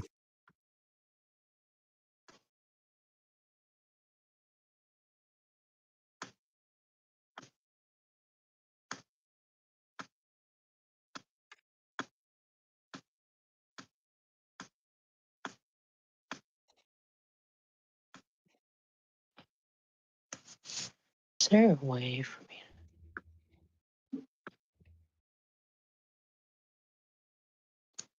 No. There's gotta be a way.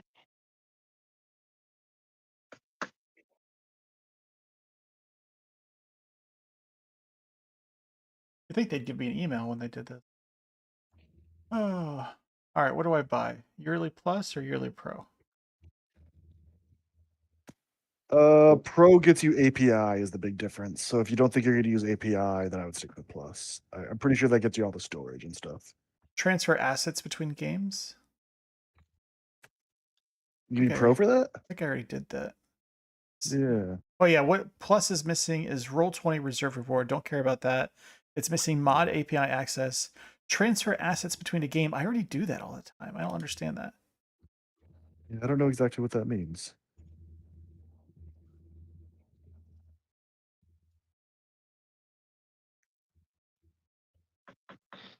10 gigabyte.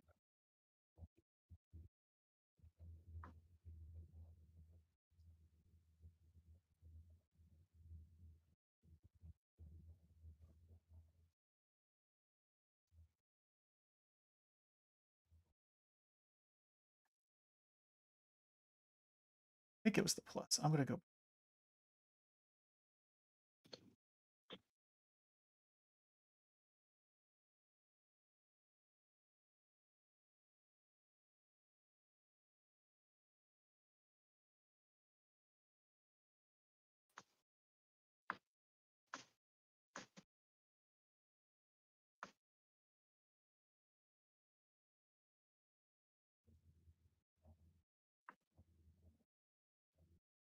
Ching.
Yeah.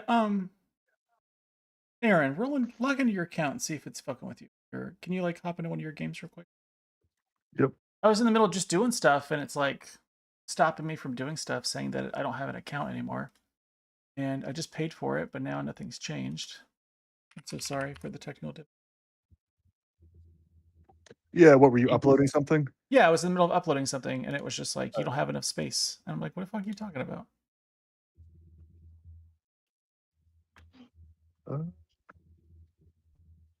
Mine is going through. How much space do you have used?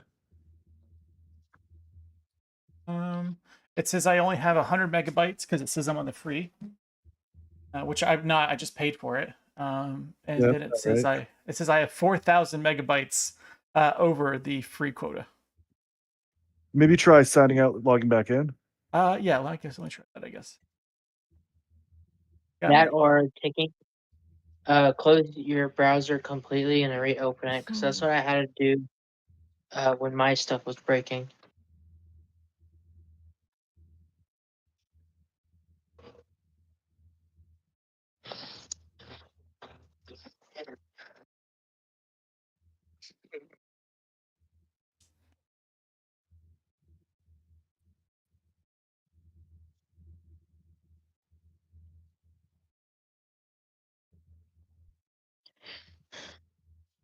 Oh, that's such a cool.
I'm gonna grab a glass of water real quick. I'll be right back. Yeah, go ahead. I apologize. Winslow, while you're doing that, just a quick question. Do you think it's fair to say that there's an 8-foot pole or long spear somewhere in this place? Just a non-magical long spear?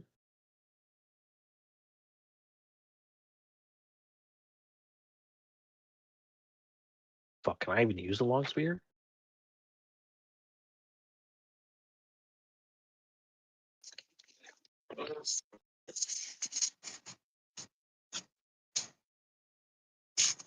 No. Oh, long spear's simple. Okay, cool.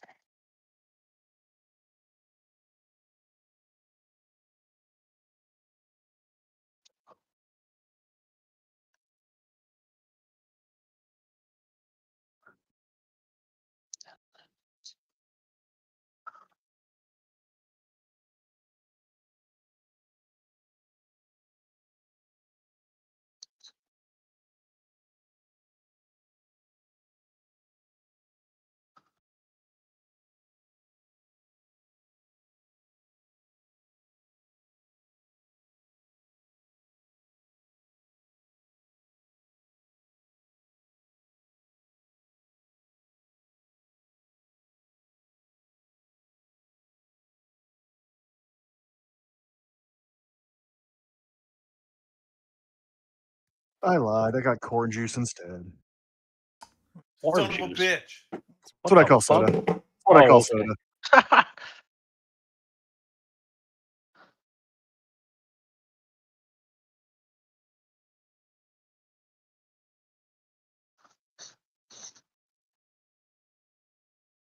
Thanks, Pat. That's actually literally the reaction I'm always I always want to get that reaction when I say it. Thank you. I ain't never heard that shit before, and I call coffee bean juice and fucking Mhm. tea leaf juice all the time. I mean, it is like 90% corn or whatever.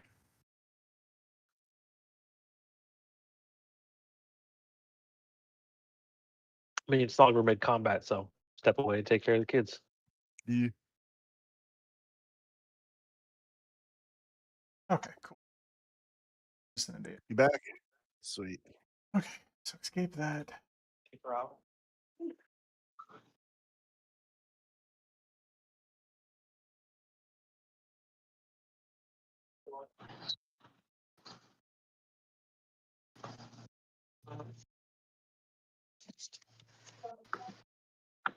Yeah, tonight I had a credit, which is like they owed me $45. So I thought that was weird. That's weird. Get a dollar. I had to fucking close everything. As far as I'm concerned, Roll20 sucks so hard they owe literally everyone $45. I know. So Make it I right. don't. Make it right, Roll20. I don't really want to leave them because somebody was talking. I think it was. I think it was T that was just like, yeah, just leave. Just go to this instead.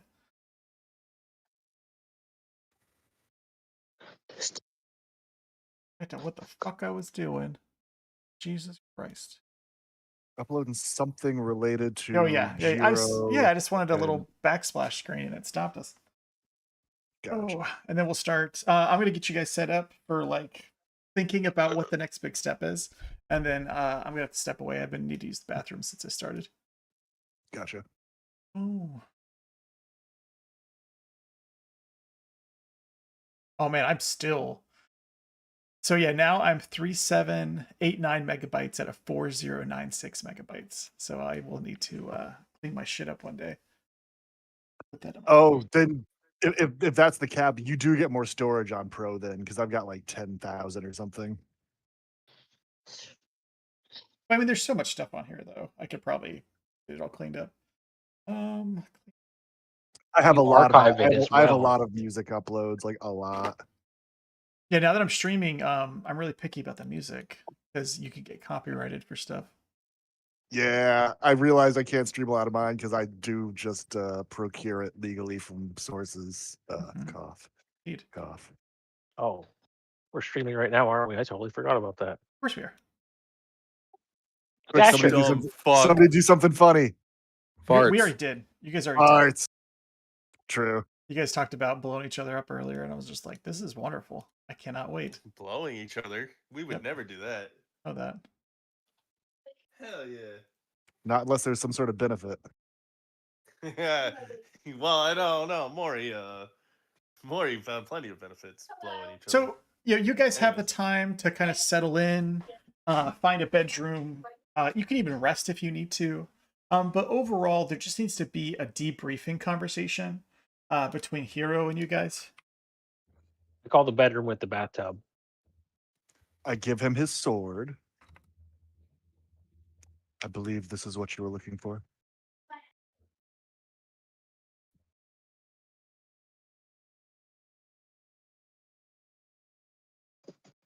Throw yourself down in this little common room I built for you guys. So yeah, like you guys all get in the same room, and you have this like council of war. The wind blows in, and it kind of blows through the hidden fortress, and the lantern lights kind of flicker for a moment as the Ronin and some of his followers and Habitsuta Hatsue all kind of settle in. Their armor is kind of gleaming softly because it was being used that night. Your blood is still sprayed on their stuff. Mori, you approach with your sword. As you approach him, he's like, "Heroes of Menkai, you have accomplished what few believed possible. Seinaru I Heikiko has been reclaimed, and with it, hope has returned to this troubled land." You were saying, Mori. I am grateful for this chance to restore some small part of Minkai as well as your honor to you. And then I offer him the sword handle first. He bows deeply towards you as he receives it.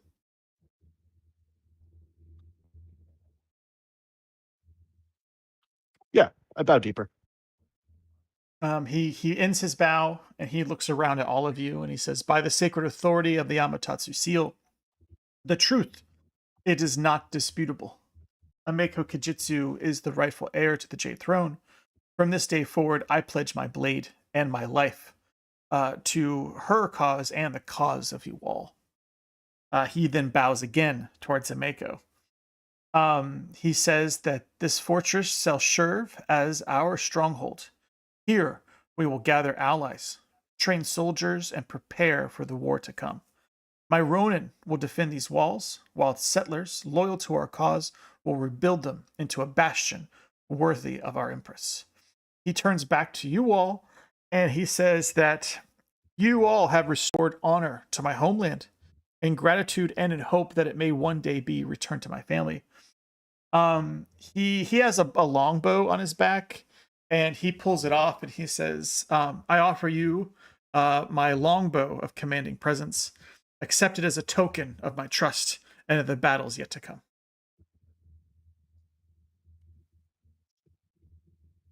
I politely refuse twice because that's how you do it, and then I'll take it the third time he insists if he's serious about it. The comedic rule of 3, huh? I used to think that it was just some bullshit, but I really do think that that is actual etiquette, especially in feudal Japan. I'm pretty sure I've got that right. I just remember there was a TV show that made a joke about that, and the person who refused it a second time. The other guy was like, "All right, cool, keep it." And the other guy was like, "Oh no, you're supposed to fucking offer it one more time so I can take it." I don't remember what it was, but I remember that very clearly. I don't remember what show it was. They did it in Austin Powers where he was asking Will Ferrell questions and he hated being asked the same question 3 times. Oh, And that so was he would good. always answer it on the 3rd time.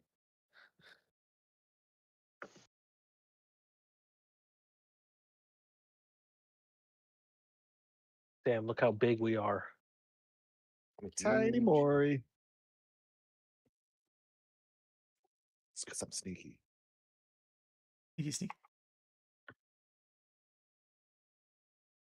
Fucking bow. Actually called a daikyu? Yep. Daikyu's big bow, Hankyu's half bow.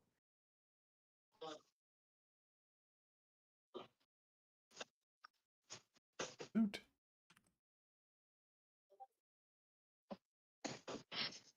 Big bow, riding tall.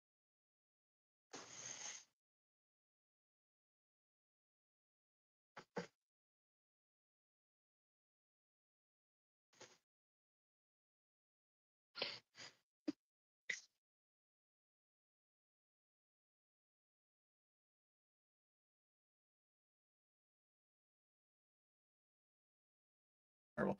I'd probably better just Google it.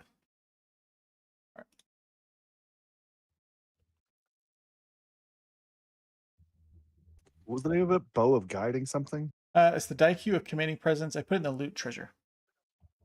At this point, his his follower, Habasuta Hatsue, she kind of speaks up. And she says, the Ronin and the settlers are already at work. What was once a bandit fortress will soon become a beacon of order. Under Lord Hiro's guidance, I will train these volunteers into a disciplined militia. But let us not be deceived. War is coming. She places a hand on the hilt of her weapon.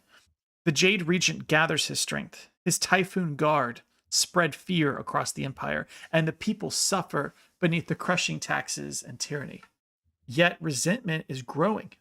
Merchants, samurai, and even the common folk alike, they yearn for justice. Hiro kind of continues where she stopped, and he says that Menkai stands divided. With the emperor in hiding and the regency steeped in corruption, the empire teeters on the brink of collapse. Trade falters, nobles whisper rebellion, and the people cry out for salvation. This unrest is an opportunity for the people in this room.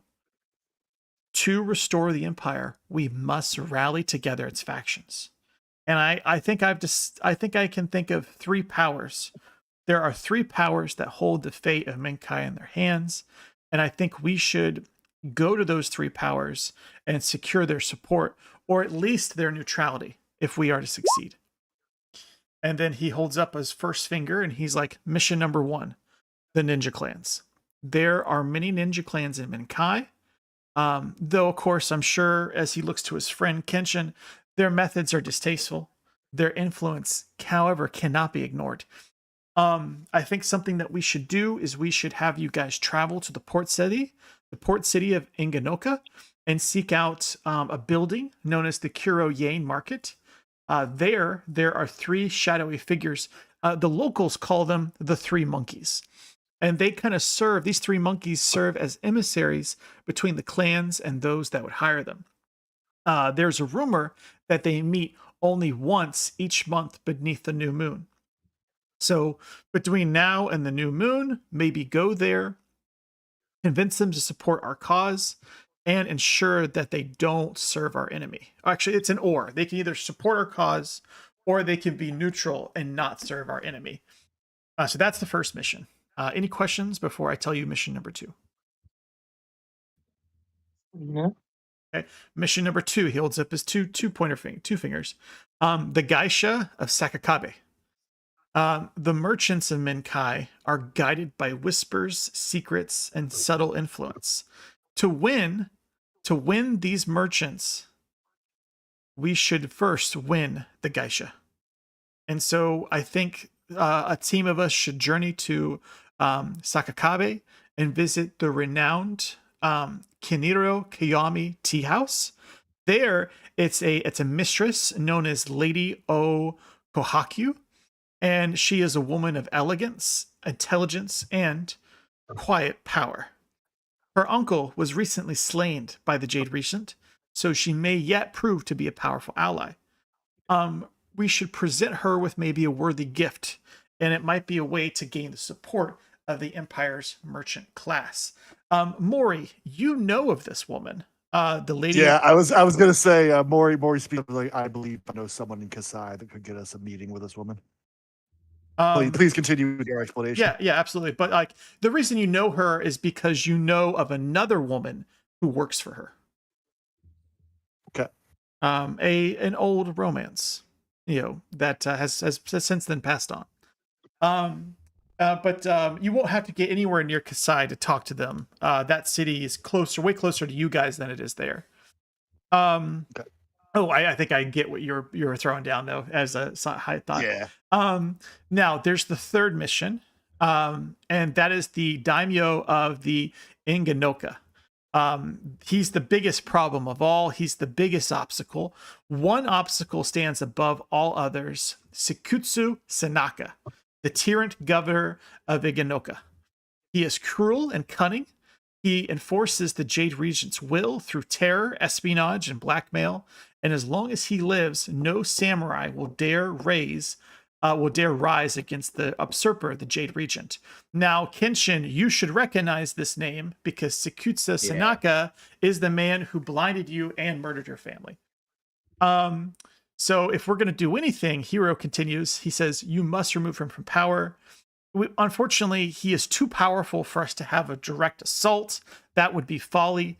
We need to research it and find a way to strike from the shadows. Hatsue kind of jumps in real quick. She's like, heroes, we must proceed with caution. The Jade Regent spies are literally everywhere. If we are to travel to these locations, we need to travel quietly. We need to conceal Ameko's identity, and we need to make sure that we draw no unnecessary attention to ourselves. Should you act recklessly, the enemy will respond with overwhelming force. Hiro is going to close out this briefing. He kind of places a hand over his heart, and he bows to you all once more, and you have reclaimed the fortress.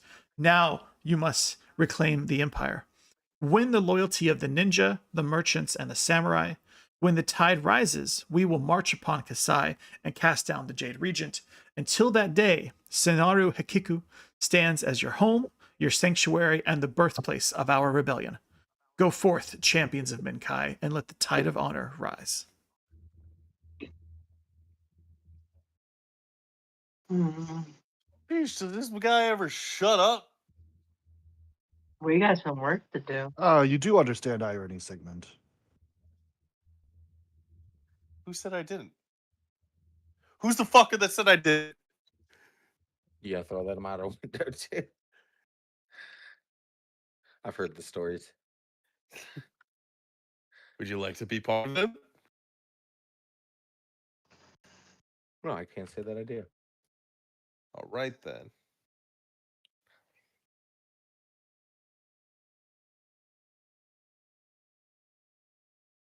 Anyways, Can you make 2 to life sized? Pull me closer, tiny Tuda. Right? I don't know about you, but after all that fighting, I'm gonna hit the hay to prepare for tomorrow morning.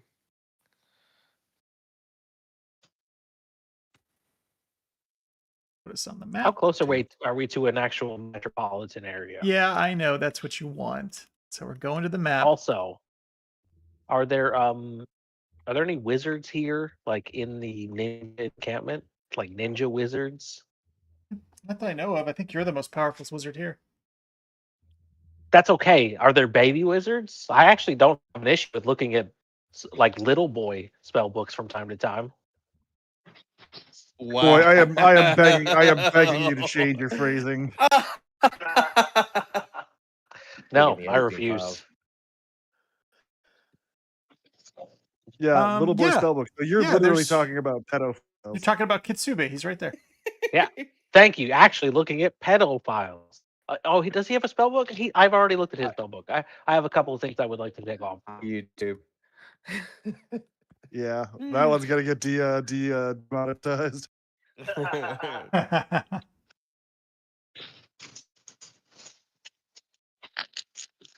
Actually, let's just mute Clem.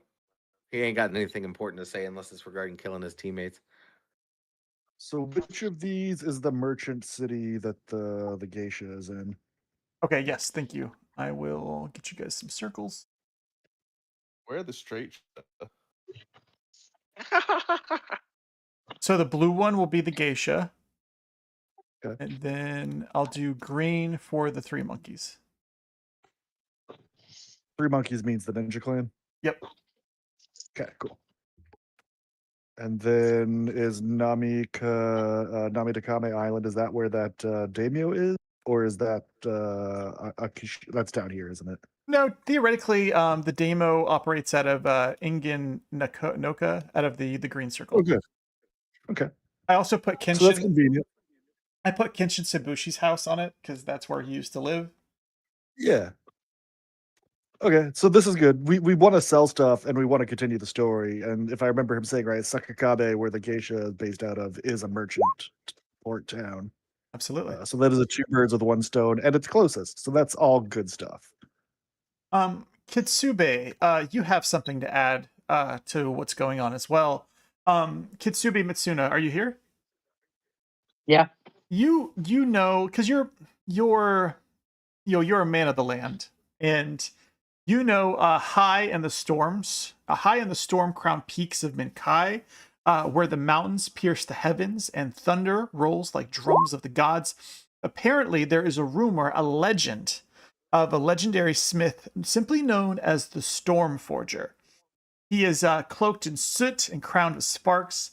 He is a reclusive master, said supposedly to shape steel upon an anvil of blackened stone. And I know this sounds crazy, but apparently he heats his blades not with fire, but with bolts of lightning drawn from the sky. Stop. I can only get so hard. And so that is, I have placed him here. I'm going to get us how about a cyan circle? And I'm going to put him right here. Okay, we're going I there first. do not have vision. Yeah, I That's don't either. That's real weird. It's the map's like you can see the map, but it's like Oh. obscure, Right. darker. They must not our like party token. They must not be on the party token right now. Yeah, I know. Give me a That's second. gotta be it. Yeah. Oh, look at that. I will share that with the group about the immortal blacksmith that lives up in the high rolling peaks where the tempest roars the most. We should avail ourselves of this legendary man. Yeah, he sounds pretty cool.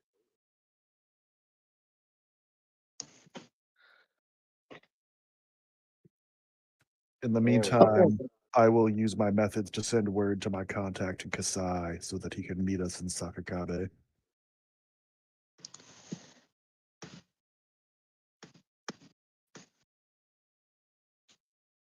You gonna suck his dick too? No, that's just the name of the town. Mm. Such a nice. The Mountain of the Storm Fortress. Ugh.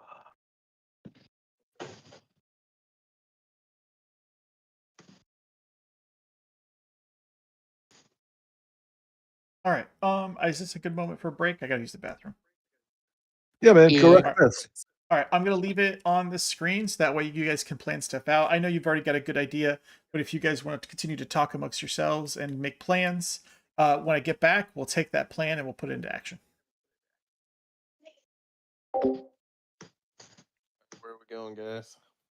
Like I'm planning to never heal a certain wizard. Uh, Yeah, you're just one of these days you're gonna stop crying. It's gonna be beautiful. Yeah, Because you're gonna well, kill him again. True. It's fucked I'll up. dry your tears with my fireball, bro. That's fucked up. But So, don't worry, I'll just rise above this. It's okay. are we gonna go to a town and get some shopping? look, man, all of my D&D experiences are telling me that this Mountain of the Stormforger guy is a plot hook to sell our stuff and get magical equipment. Like, all of my senses are screaming at me, go there now. I'm gonna be real with you. I want to get him to make me a pole, an 8-foot pole to put this banner on. Sure, We sounds call great. them flagpoles. I wonder how much it takes to add an enchantment onto my weapon. Depends on the enchantment and what level your weapon's at already. It is a +3 keen. What are you trying to Sword. add to it? The answer is going to be quite a bit. Yeah. Yeah. This You're keen's what, a looking- +1, so it's a +4 Yeah. right now. Yes. At a minimum, upgrading is going to cost you 18,000. At a minimum, could be more depending on how much upgrading you do. I want to add flaming to it. Yeah, that's another 18,000 gold. Yep. Oh, I don't know how much we made from all this stuff, so I'll wait. We're pretty good off. So I know it's gonna when we get there and we actually can sell everything, it's gonna be somewhat split before you and Kenshin joined. But yeah. Yeah, that makes sense. I guess now's as good a time as ever since Winslow's not here for me to make the argument that I don't think we should sell the crystal ball at this point. We kind of unlocked its potential for things we could do in the future, and I know it's a good chunk of change, but I don't imagine why we wouldn't use that kind of strategy in the future. So you want to keep the crystal ball? I do. Counterpoint, you're going to get greater teleport, and then you can do it with a description of where you want to go. True, you're not wrong. Yeah. Let me It's already calculated refresh in the myself total. on what that crystal ball is worth too. It's let a me lot. 16,000. Yeah. Yeah, 16. It is And a I guess lot. maybe we should have this conversation too. I know that Ameko's is technically my fucking cohort, but maybe we could take donations to equip her with something more than book gear. I don't really want to shoulder the whole burden of that personally. Yeah, just Especially take shit out of the fucking loot stuff. We've got a lot. okay. I just didn't want it to be like, oh, I'm double dipping, but it's like she's gonna eventually fall so far behind if we Yeah. don't. Yeah, she already. Matt just said she already is. She is already really far behind. Well, part of that's And because of her level, but well, yeah. I don't mean the level. I just mean like she doesn't have a ring. She doesn't have a cloak. She doesn't have bracers. She doesn't have like the very basics. She doesn't have magic armor. She doesn't have a magic weapon. She doesn't have literally anything. She stands in the back and casts haste and hope you guys take care of everything. Did you look at the loot calculator? The loot calculator? What do you? We have a our loot file. The Oh, pinned no. messages in the loot channel. Yeah. You look at that, and that's quite literally everything we've got. Okay. I did have something I wanted to bring up too. While we to finish this, I have no problem with putting some stuff over to Mako as well. Get her, get her a +1 or 2 ring, get her +1 or 2 amulet. Just get her some stuff. We have a thundering blade, and now we have this longbow that both specifically are called out as being relics of like actual families. Those might be worth holding on to, possibly get a bigger sell value by selling them to their original owners. I was gonna say we could give that Daikyu to either Kenshin or to Tuda. It'd probably be better on Tuda though.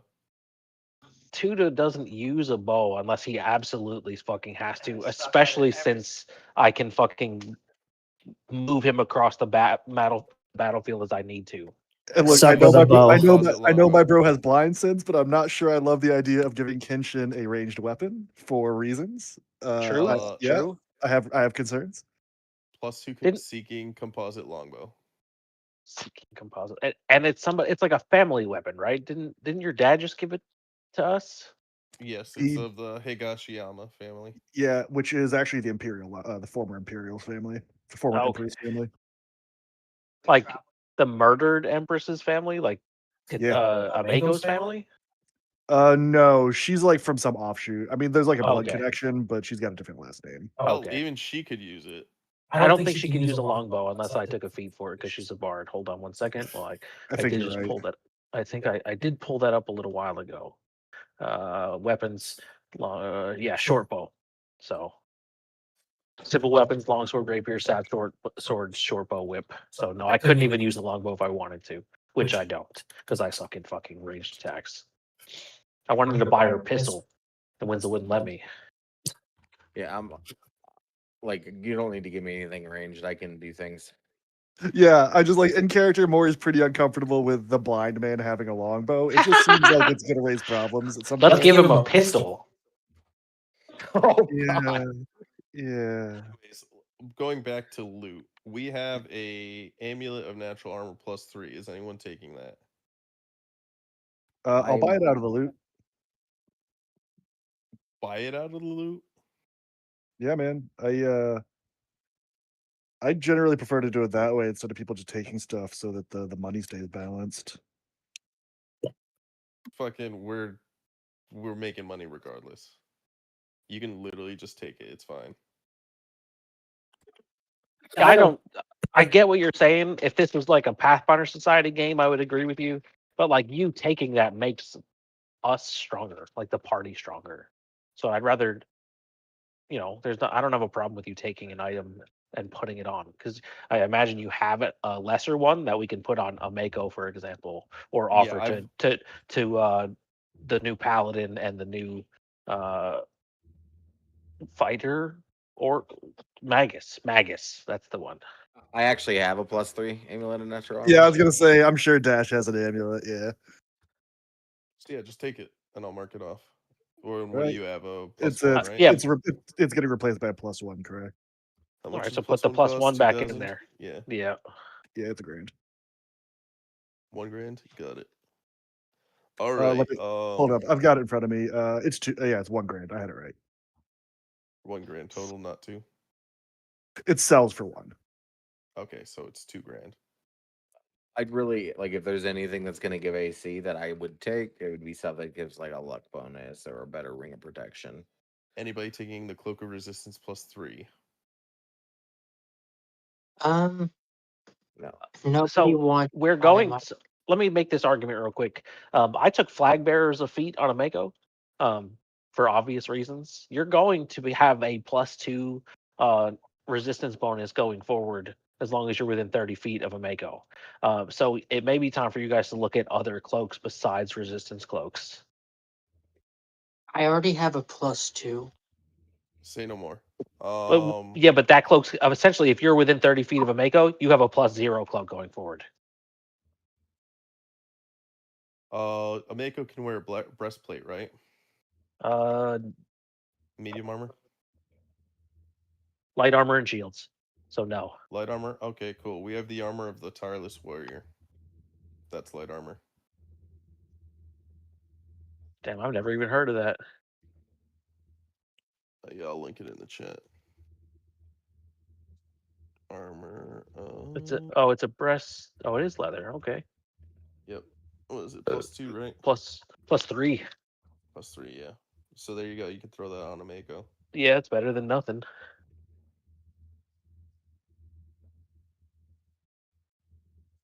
So I'll take that out of the loot. If you're throwing that on her. I already grabbed that fucking 1 potion of serious wounds, so we don't have to worry about that. Of course he did, that guy. You don't need to grab potions anymore. It's not going to stop him. I'm definitely taking every potion I can whenever I need to. Fair enough. All right, what else do we got? We got oils of magic weapon. That doesn't matter. Anyone taking those potions of expeditious retreat? No, I don't run from the enemy. It just makes you faster. How about the? I'll we take are the taking. potions like expeditious retreat. There's 20 of them. I'll take a few of Dasher to mine. If they Doesn't would they stack. just give you extra movement speed or no? Yeah, it doesn't stack with haste. And it lasts 1 minute. Oh yeah, I'm good. Well, it gives you. Although minute of that's extra a movement. minute of extra movement without me having to cast haste is nothing to Yeah, turn your that's what I nose was up saying. at. Yeah. Or Yeah, or it's 25 gold per potion. Ugh, that's like nothing. Just use them. Yeah, I'll take half if Dasher doesn't mind, or take 5. He can take the rest, whatever he wants to do. Like how many is there? 20. Oh, 20? Just split it with you. Yeah. All right, cool. That gets rid of that. So the wand of cure moderate's going to Ameko, right? Or is that going to Kenshin? It should probably go to Ameko. Because he's got the channels and stuff, yeah. And Kenshin can do something in combat that Ameko can't. So All right. So I can. it's got- I also have weapon wand as well. what does that mean? I can fuse any wands into my weapon. Okay. Do you want the wand then, or do you want me to have it so we have a secondary person? I'm Where- having the where's that? secondary healer, but other wands might be helpful. to help me Okay. have it. What was those Okay. potions called? Expedition Retreat? Expeditious Retreat, yeah. It basically gives So- you. If you look up if you type in Expeditious Retreat Pathfinder, it'll take you to the spell. It's just a potion, so you can pop it instantly. It's plus So 30. that wand of cure moderate has 39 charges. If you want to throw that on Ameko. Yeah. Will do. Okay, what else? We've Got got some- a wand of speak with animals. I got some notes. Can I interrupt you guys? Sure. Yeah. All right, so I was listening to you guys on the stream. It's 2 minutes behind, so there's probably a 2-minute gap over the last 2 minutes of you guys doing consumables. What about if we make Ameko a half share, so that way we could start funneling loot to her, Hell no! Fuck that bitch. right? Yeah, I'm gonna True. continue, he said, all right. and then Hero is gonna take the Blade of Evan Valor or the Blade of Evan Vora, but until Sigmund finally wakes up. So that was the blade that he asked you guys to retrieve from. You guys aren't trying Yeah. to sell that, are you? No. Okay, yeah, definitely don't include that in your loot. Selling What was the charges on Cure Mod? You say 39? 39 of the cure mod. Selling okay, the thank crystal you. ball is up to you guys. It sounds like your loot master isn't doing loot right. You guys should have been buying loot since day one. We've never We bought- haven't. Yeah, we Yeah. never bought. Never. Where is we have a spreadsheet somewhere that all the loot is in. It's Yeah. the pin post and the loot channel. There should be like a value. Like we should know what everyone's value is, right? That's still good. Oh, I guarantee it's not. Okay. No, we haven't. We've literally never done that. Oh man. Yeah. That's a Pathfinder Society thing. We're not in the Yeah, we don't- Pathfinder No, it's- We Society. don't need path. Yeah. It's how you just basically like whenever you give out an item, you would just have that person loses that share from that item. It's basically like if you really think about it, it's an even wash, and it makes it to where people that don't take items get more money, and then people that do take items get less money. Does that make sense? We didn't Yeah, even but play like most- that when Pat was DMing. Yeah, it's It's what I my just feel like players do do in that. my other games. I assumed we were doing it here. No, hell no. Fuck, we're generous with each other. right? We're friends, dude. What the I don't fuck? give a fuck what they take. Like, fuck. Take whatever you want. Somebody's It's gonna there to be use used. it. Yeah, we're here right? for the story, man. We're here to play. I'm here to Pussyfoot kill on Dasher that with gold. fireballs. You wanna take that? I don't know if you want it or if you want to give it to Kitsubi, that orange prism stone. That's plus I one caster kind of level. want it, but I kind of want It's it a lot of because people are rolling fucking saves against me all the time.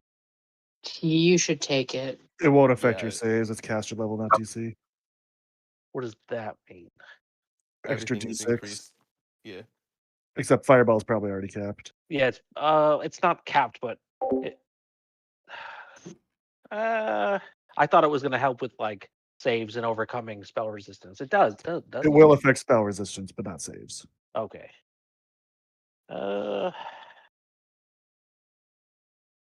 I mean, The other option is we sell it for 15K.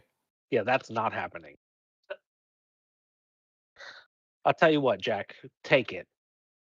No, I don't really need it. It Say increases less. your damage. I already have intensified and maximized. I really True. don't. Oh, we're all Alright. good here. Orange Prism Ion Stone. All right.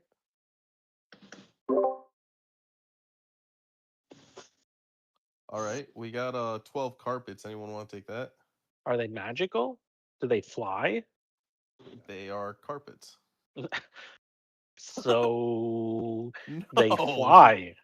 No, they're just regular old carpets that Maury just picked up the other day. Oh. I mean, they're not regular old carpets. They're worth 100 gold each. Yeah.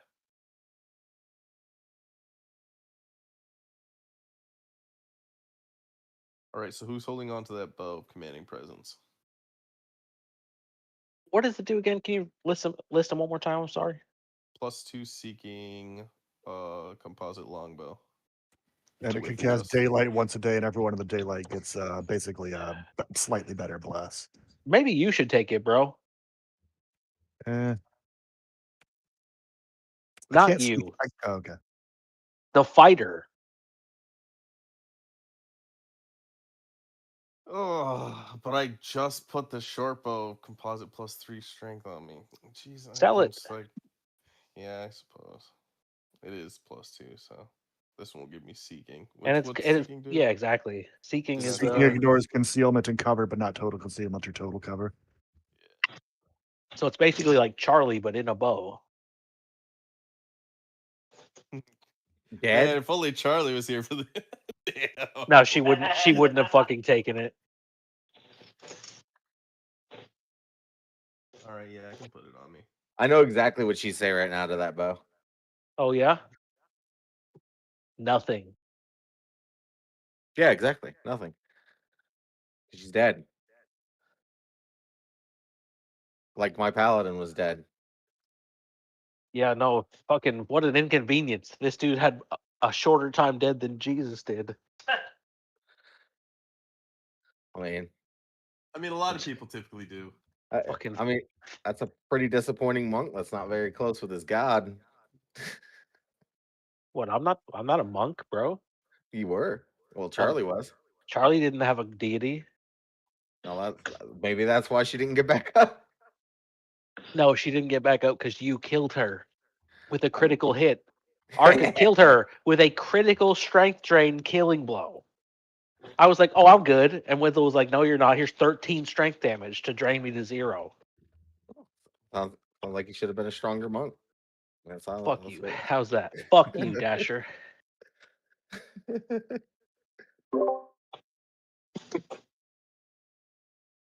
All right, continuing.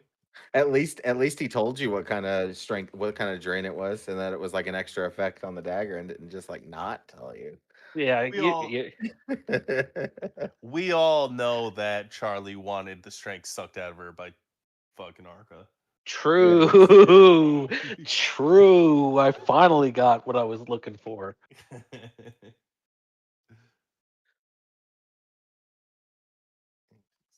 Yep, Arca finally stabbed Charlie Damn. Yeah, you did. All right, so where are we going? in the back too, because it sounds like it was a sneak attack. That wasn't a sneak attack. I just was prioritizing the other threats on the board because I didn't think that I would get critically hit with a strength drain to actually end my life. That's tough. Yep, sure is.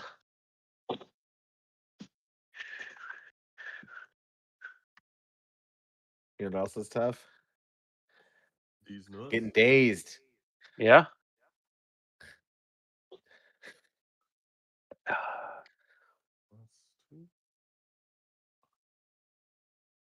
Damage is +5.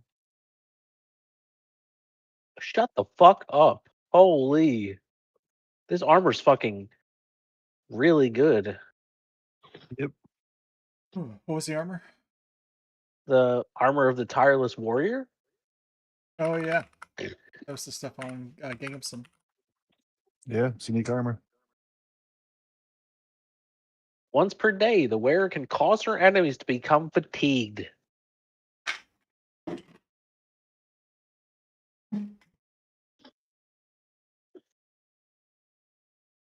Indeed. I wouldn't get too excited because the DC on it's gonna suck.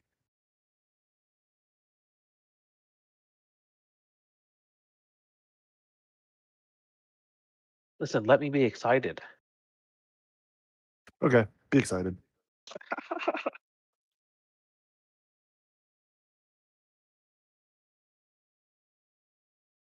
What other questions?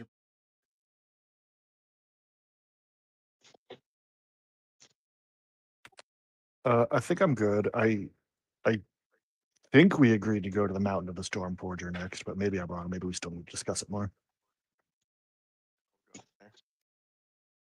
Let's go. Let's go see a legendary immortal forger in the heavens.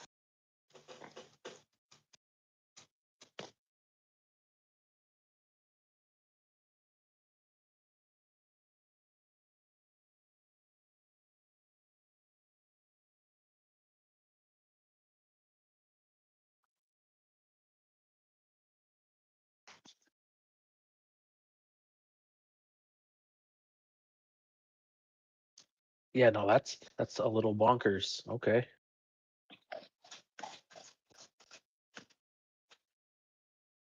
The silence is such a great answer.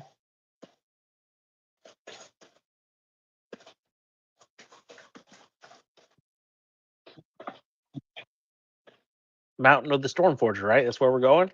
We said Yeah. that? Okay. Yeah, I'm down.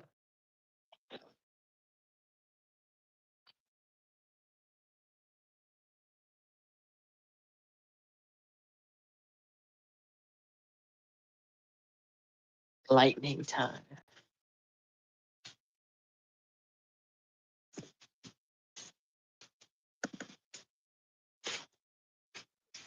Notice there's no electrical option on all those magical effects. What a fucking ripoff.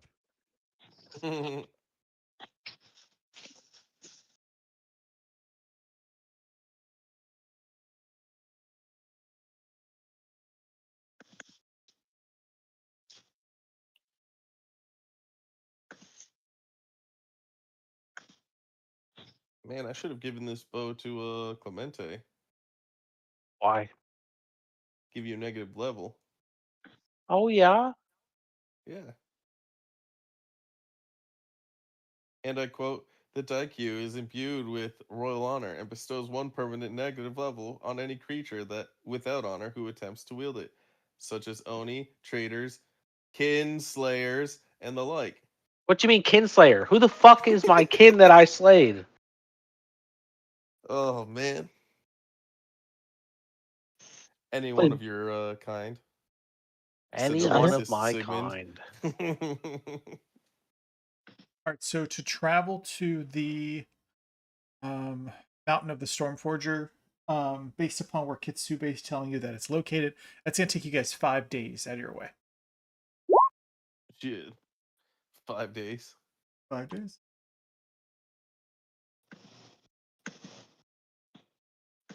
Winslow, I thought you were setting up the Amatatsu Seal stuff into my character sheet. You son of a bitch. It's its own character sheet. Yeah, idiot. I gotta have No, 3 no, no, character no. sheets open? No. You stopped me. You were inside of it. I never. That's right. I never had a That's follow right. up. I never got Sorry. back on since then. You're correct. Sorry Yeah, about that. idiot. But it does have it does have a separate character sheet where you could click off of it, or you could build it into a Mako's, whatever you want. But now theoretically, any character could pick that up and use that. So Oh, okay. Well, I'm still gonna hold on to it because I'm the Amatatsu heir. yeah. Fuck y'all. No, there's other on here. Never got. How much downtime are we staying at the Hidden Fortress until we get paid the road? Perhaps just one day. Yeah, Jack, did pretty you much ever staying copy those overnight. spells out of my book the way you wanted to? I got the shield spell. Oh, I think I was gonna. Hold on. I think you need some time, right? I need some time with your book as well. So I gotta relook at your thing. I know I was gonna pick up another spell. I just don't remember what it was.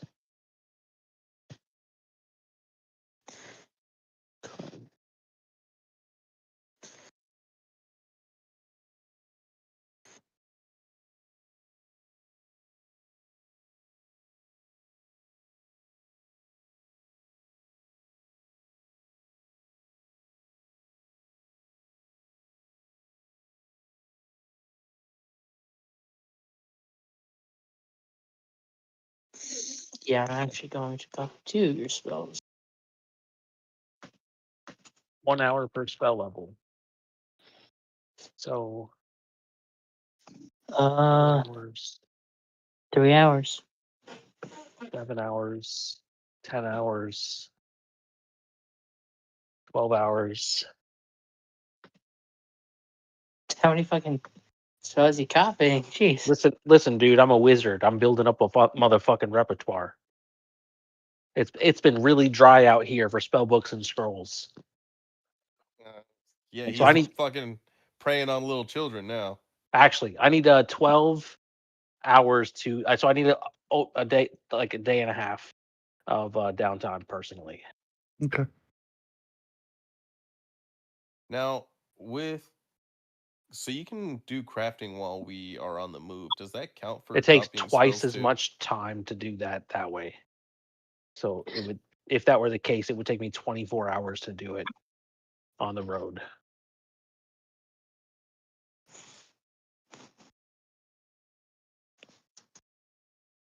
Well, we got 5 days, so I think you'll be fine.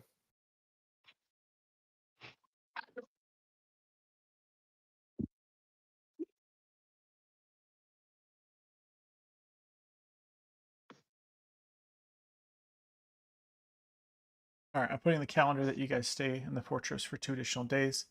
That's good because Hero wants to try to approach Sigmund one more time. Hell yeah. All right, set the stage for me, buddy. Mm-hmm. Major. Right on this fucking map. Look, paying attention. Who's a level? Sheesh.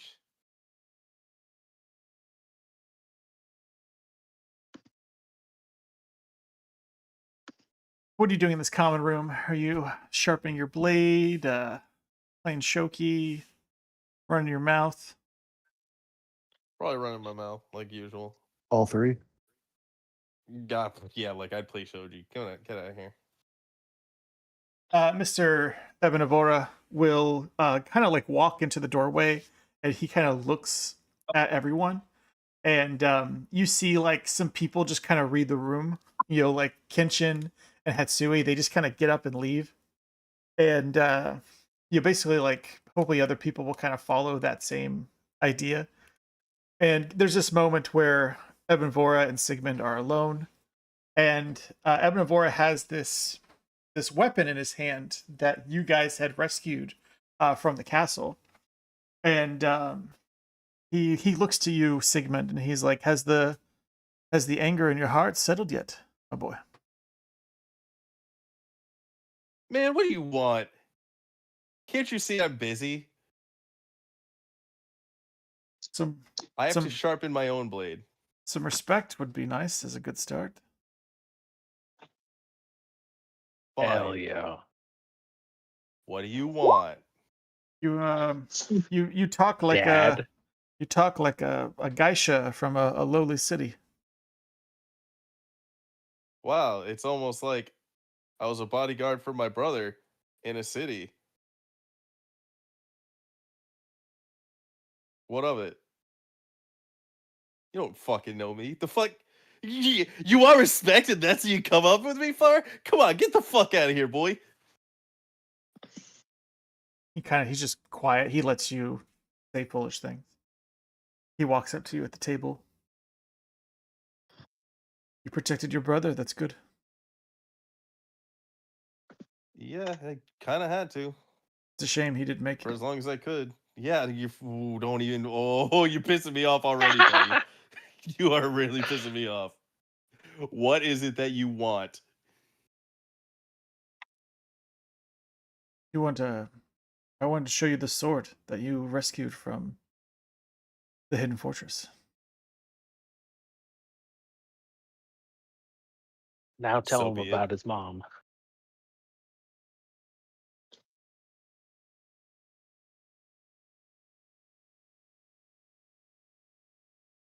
Would you say Looks a Sigmund? lot like mine. I said, so be it. Looks a lot like mine. Except mine's cooler. Why is yours cooler? Something about slaying chimeras and all that stuff. Oh, Yeah. You slayed a chimera? Will you tell me about that? Well, you see, there was this avalanche that happened, and I'm just gonna recount the story, completely not saying that I used the Suishid for the kill, but it be what it be. You wanna bluff for me? No, I'm just leaving out the sword. Oh, okay. I never said I do with the yeah. All right, that's fair. He asked about the chimera kill. I was just this is how I did it. By myself. You also leaving out the part where you demanded that no one else in any way help you. That like they could.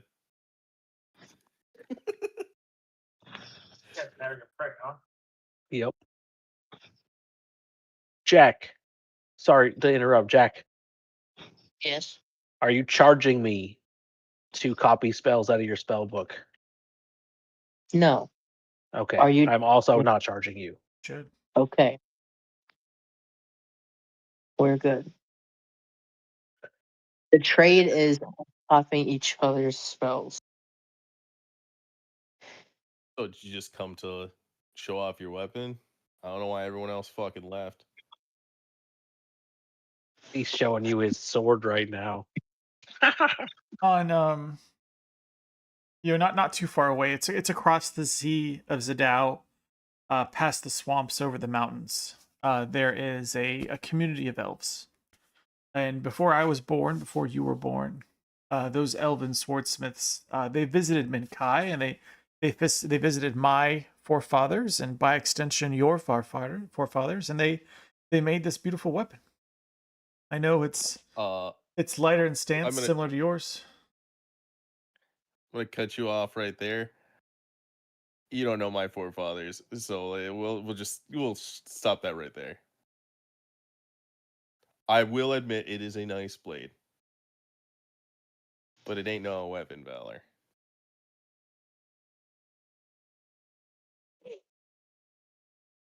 Thank you. So be it. Thank you for sharing words with me. Anytime, old man. He sheaths. Oh, by the way, old man. FYI, you bring up my brother again, I'm gonna hit you. You brought your brother up, didn't you? Yes, but no.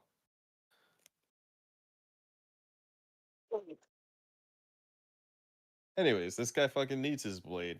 He's doing fighting. Is he not? Oh man, are you not fighting? Like, what are you doing? I mean, yes, I'll be fighting one day, I'm sure. Yeah, so I still know how to fight. I could put your ass in the ground any day, boy. I will drop you faster than a bad habit. Which technically means kind of slowly, but that's just because I like to fight. So fuck you. Yeah, you let's see if you make it back from the port cities to the west, and we'll see if you can put your metal where your mouth is. Yeah, man, I don't think your mouth is.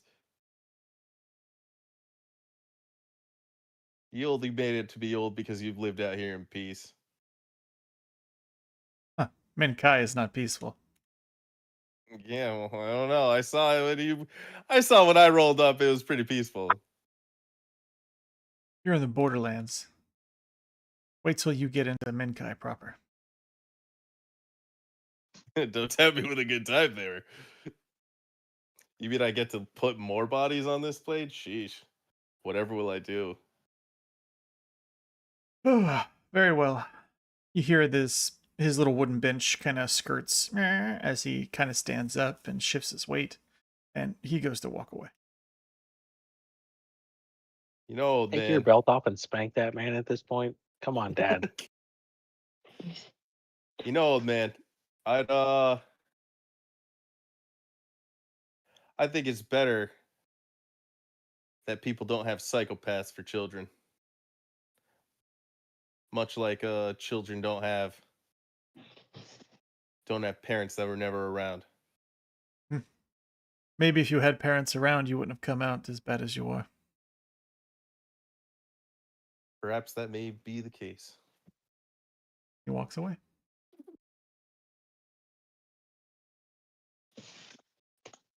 And scene. Quick, kill him and take a sword.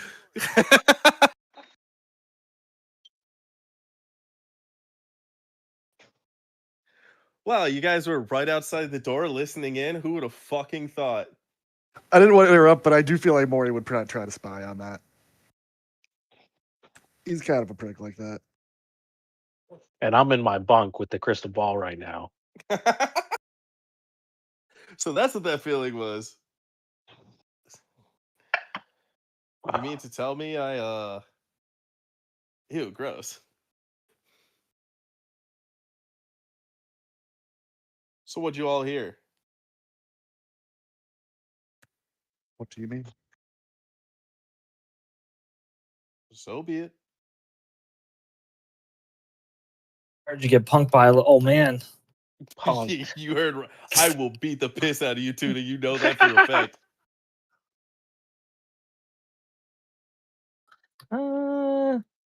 And before you say no, I'll challenge you to a fist fight right here. You dare strike a girl? Yes. The fuck? Piece of shit. You kill A people. chick literally killed Arca. Are you fucking kidding? Oh man, I wasn't here for that. So fast. I wasn't here for that. I don't know what you're talking about. Yo, don't keep your fucking kinks out of the goddamn conversation, bro. My kinks. Yeah, strangling women, Jesus. Oh yeah, that's the kink. Mister, I'm gonna look into my crystal ball to watch another man do really strange things to another man. It's not my fault. That's what I had to endure for the benefit of you.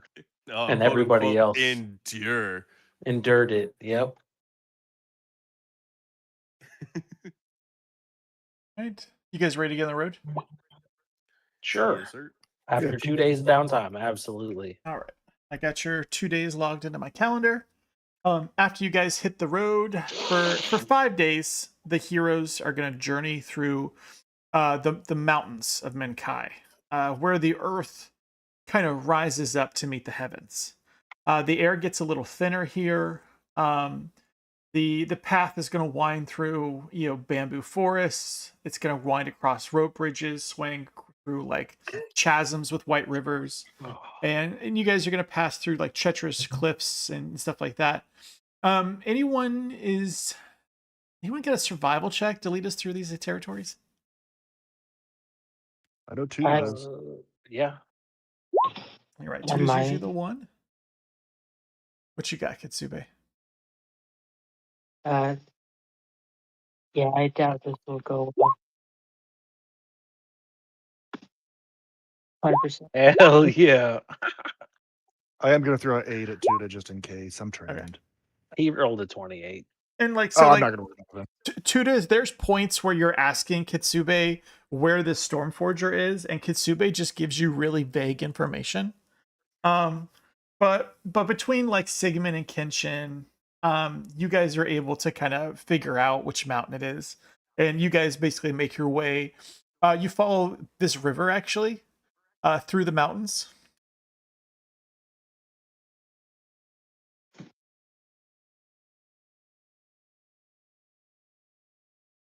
When you guys break camp at night, you can see like you can actually hear thunder kind of like murmurs just beyond the peaks, and occasionally you see the flickers of like a distant lightning that kind of dances along the horizon, kind of an omen as you guys get closer and closer to the domain of the Stormforger.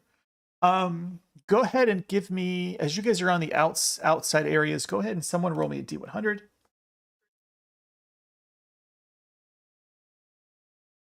Look how not it. Favorite. And 27. 27. You guys are able to get through the first few days without incident. It's on the 3rd day of travel that the rainstorms find you. It starts to really suck as rain kind of lashes against the mountainsides. It turns the narrow trails that Tuda is leading you through into like rivers of mud. Thunder is constantly crackling overhead, like a roar of something celestial. You guys will pass through a couple villages, and the locals will tell you that there is like a tempest in the mountains. They don't really know of this Stormforger, but they say there's definitely stuff up there. They're usually pretty scared of it. And they usually pass it off as like Tommy kind of testing the resolve of mortals who travel into the mountains. And they warn you that those who falter are usually turned back by fear.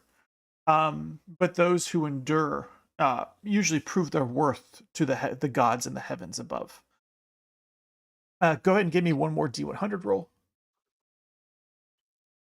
You betcha, buddy. 60. Now, before we get to where we're going, can we say that like one of the nights where we're camping, I have a conversation with Dasher's character? Yeah, absolutely. Let's do it. Let's do that now. Okay. Kusuri. Kenshin, my boy.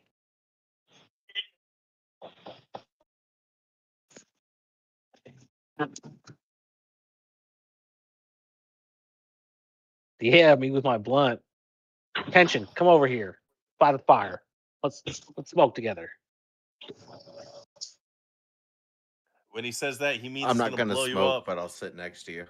I would like to apologize for the other day, for your death. And I spend some time telling you about my backstory. And I tell you about how when I was a young man, believe it or not, I was a little more reckless than I was now. Give me 1 second to pull up my backstory so I can read it to you real quick. Since Today's a You fucking can send Lord it Day. to me. what's that? No. I want to read it to everybody, basically. Here we go. Early when I was young in an expedition, when ambition and arrogance aligned perfectly, I was surrounded by a group of other fellow adventurers, cornered by enemies, and I unleashed a fireball meant to end the fight decisively. I misjudged the area. The spell bloomed wider than intended, and when the flames died, it was not the monsters that lay burned, but my own companion. And so, the other 2 fireballs went awry the other night. One hit Mako. Luckily, she was dexterous enough to avoid the effect, but you, however, were not, and you paid the ultimate price for my misplaced and ill-timed fireball. And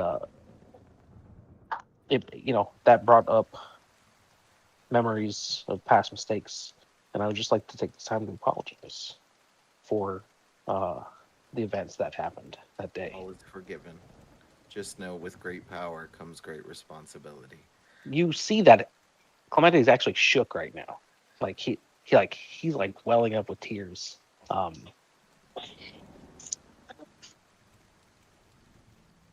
We all make mistakes.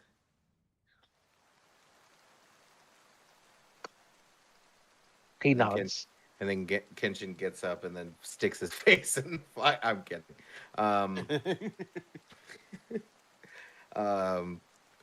No, it's okay. It's all right. And, I'll give you the nice little glowy hands pat on the back. And, just be careful. You're very strong. Your abilities are greater than that of others. And they're growing faster than I even I have taken into account for, and it costs you your life. And I just well, I didn't say it at the time because I was wouldn't a be the little first caught time. up in what happened, but I just wanted to apologize. It wouldn't be the first time.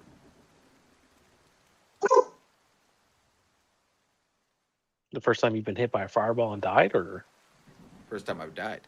oh, okay, fair.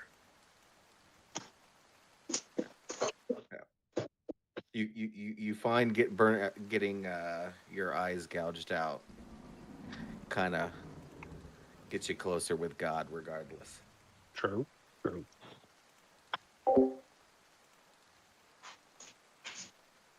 when you meet him a couple times, he's got your back.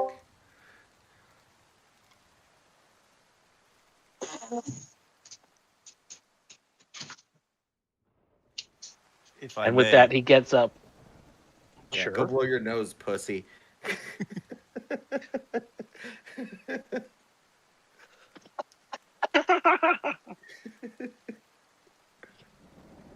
If you may. If I You may, may. Sigmund. Oh, okay. Kenshin. I overheard the little thing of what you were saying. I don't fucking make mistakes. Fuck you. It's okay.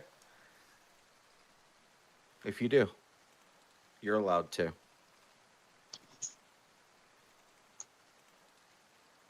Clemente, you were right. You should have just ended him. He's too biased.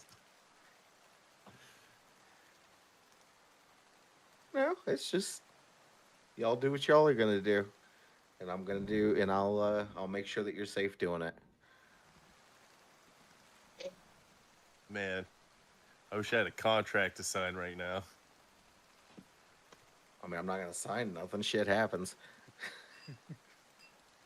True. We are missing our contract man, aren't we? We are missing our contract, man. Aaron, you like playing contract, man. It's fun sometimes. I think I like it. I like when you just take control of a whole town because you wrote up some morally ambiguous contract. What happened to your solely contract man? benefits Was he the guy that got roasted by a lightning bolt? Yeah, man, he got Yeah. vaporized by a lightning Okay. bolt. We saw him. We saw him earlier. Yeah. you. Yeah, I Yeah. saw him early. I missed that guy. Yeah, apparently Dasher didn't like him enough to make him part of the story again. It's fine. It's fine. I don't mind. I'm cool. I'm okay. I mean, to be fair, Charlie's fucking dead too, and Asher, had a full blown. Charlie's dead twice, True. just like Arca. I mean, who actually thought I would choose anyone but Arca? Who actually thought that? I did. Nah, I figured you would. Like if Winslow even wrote anything else for the other characters, I did. like it. Yeah, I'm sorry. You could have just wrote. He one wasted for- his fucking time. Yeah, You should see the notebook he has written. but it was a really. I like it. Like as a mechanic, I think that's just really cool. Article was 1 page, while Charlie had 3, explicitly defining how it's not broken anymore. It's funny too because I asked Winslow if this was a serious like choice, and I still made the completely like emotion-driven decision of choosing Arca, even though logically I probably would have been better off choosing Charlie or Cisco specifically, just because I know what they can do. Hey, this guy on the fucking mountain. Time to beat his ass. I hope so. On the morning of the 5th dawn, the party is going to reach like a secluded summit, carved into the bones of the world. You can see there, perched upon like a plateau of stone. As the storm rages, you can see this solitary forge, kind of illuminated by a blazing brilliance of captured lightning. You can see that there's a figure silhouetted up there, next to an anvil, and he's got a hammer, and you can hear the clang of the hammer hitting the anvil.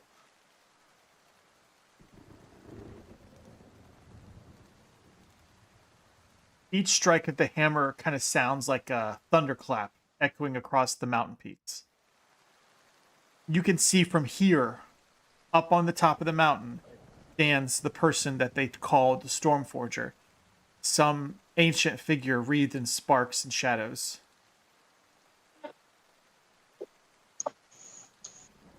Anything you guys want to do before you get closer?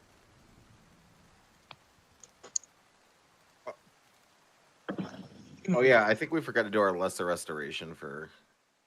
Oh yeah, there's days. You could do it.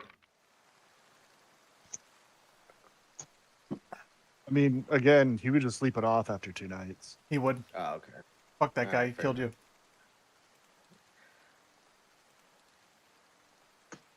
Damn, that's true. He did kill me. Fuck him. He can heal it. Do I would- have enough? I would heal it on day. I would heal it on day 1. Dude, okay, huge. What were you gonna say, Maury? Like, do I have enough line of sight and lighting to try to get a read on what this guy is? Is he human? He looks very large. He looks like a human to you. Okay. Just perspective then. Okay.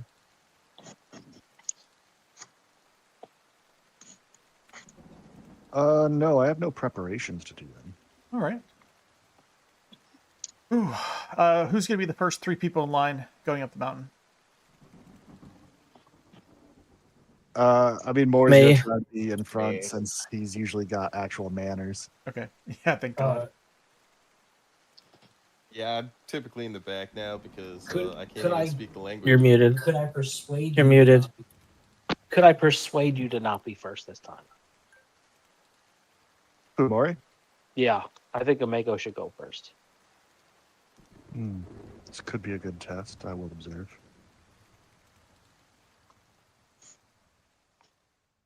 Miguel's like, I don't want to go first. What, are you crazy? You trying to get me What killed? do you mean? What do you mean? You're Oh, the goddamn ruling leader of the area. okay. I do have a high diplomacy. Better. I'll follow behind her. All right, so we got Mori, Ameko, Kitsube, maybe Clem in 4th. Sigmund definitely at the back of the pack. Mr. Foot and Mouth Disease. And we're talking oh, in fuck. fucking Tien for sure.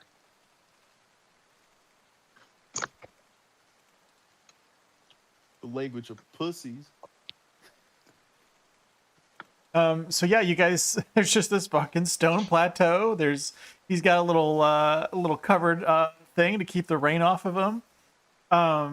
And he's got his hammer, he's got his anvil, he's got some torches there for the light. As you guys get close, he just kind of stops hammering for a moment, and he looks up to you guys, and he's like, "So, you've climbed through the wind, the stone, the storm. Tell me, travelers, have you come seeking a weapon, or perhaps the strength to wield one?"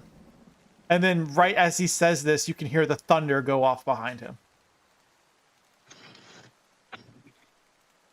What?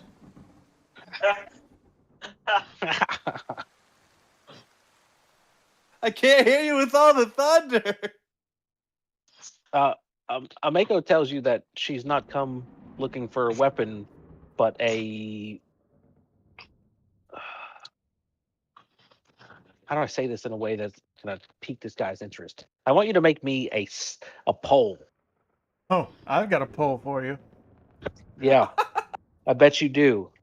But I'm not dealing in fucking tiny rods. I want an 8-foot pole that only a master hammersmith of your ability could make. Fuck. For I am.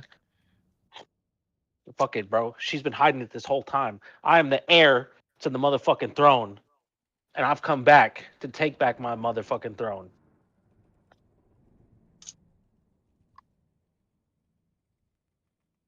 Yeah. Word to your mother. Shut up. I'm speaking in T, and you don't understand a goddamn word we're saying for a reason. Yeah, what she said.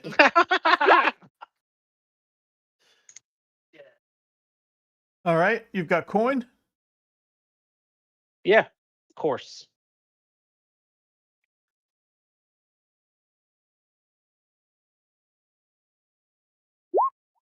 Uh, 28 gold. I'll have that crafted for you. Take some probably a couple hours. Done. I wonder what kind of weapons this guy crafts. You could have gone to a town to get a pole. You didn't come here for No, that. I don't want a fucking pole, clown. I want the pole. I want the pole that my family's banner is going to fly in the wind on. It'll be the best goddamn pole you've ever seen. Let me give you some extra gold to make it the extra pole that it needs to be.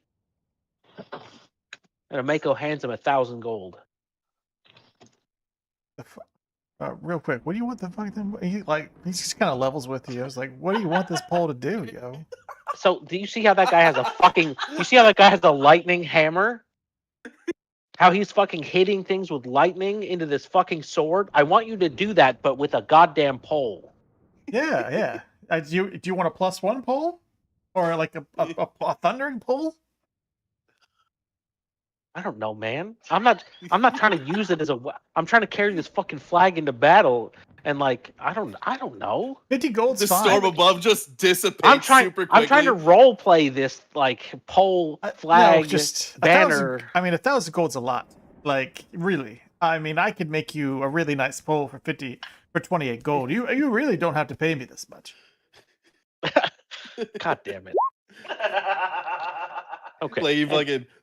The best part was Wiz was like, Jesus Christ, That's what do you fair. actually want? Yeah, exactly. That's fair. At least he's on. That's what I'm saying. The storm dissipates, he gets closer. He's like, "Are you sure about this? Is a lot of money. Slow down." Oh my goodness. Make it into the fucking I know you Son Gohan. I know your adventuring friends aren't pole. giving you a share. I mean, you don't really have this much money to spend. True. I got an allowance from the old man. Yeah, old men are good for allowances. I don't know. All I right. never gave me an allowance. So are those 5 behind you just going to watch me make you the best pole I've ever made? What weapons do you make? Make any goddamn weapon you can think of. Can you upgrade weapons? Indeed I can. What do you got? Show me. I have a +3 katana of Keen. It is a sentient weapon. No, it's not. Yes, it is. No. Jack, I'm just leveling with you. You didn't buy a sentient weapon. No, it's a part of my class. Oh, okay. All right. It's called my class. Oh yeah. No, that makes more sense. Okay. Okay, that does. I guess that does make more sense. I don't know all the I did. archetypes. It's called Oh, Blade Bound. it's just Magus. I think you got the. I doubt you have the coin for it. How much gold did you guys distribute amongst yourselves? Yeah, I don't think we we haven't have sold that. anything. Oh, you haven't I was sold just anything. asking if he. Okay.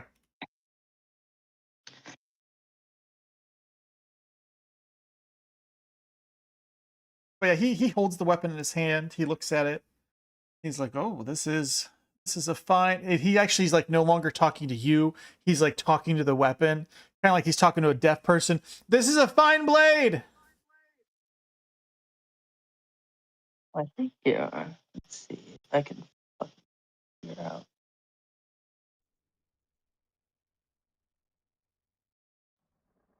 Here, I'll just go to the actual description.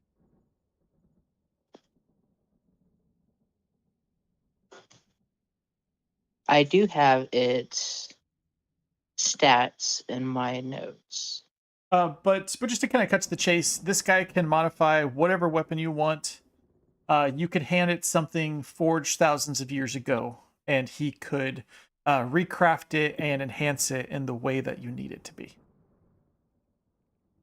And will he take goods in trade, or does he need like raw cash?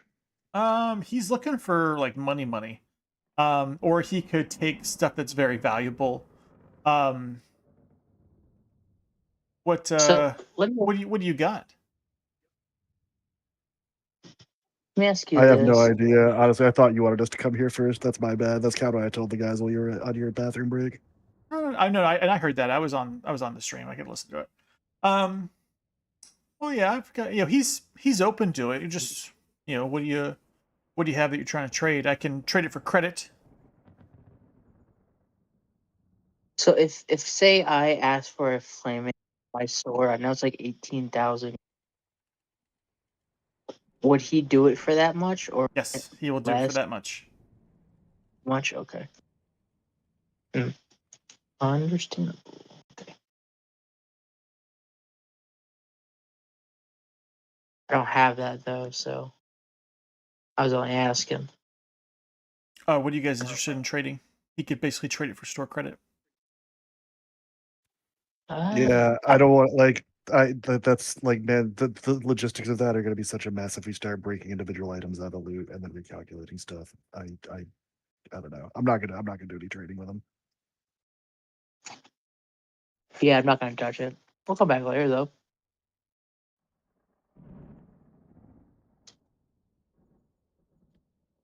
So about that pole, huh? He just kind of shrugs. He's like, "Wait, you guys traveled all the way up here to have me craft anything? That's kind of sad." It was nice meeting you.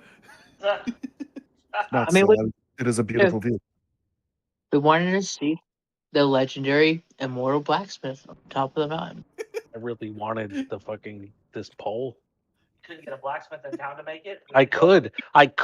It's not the fucking point. We had to go up the mountain 5 days. Yes, we did. Give me 1 hour, and I'll have Forest- give me 1 hour, and I'll have the pole made for you.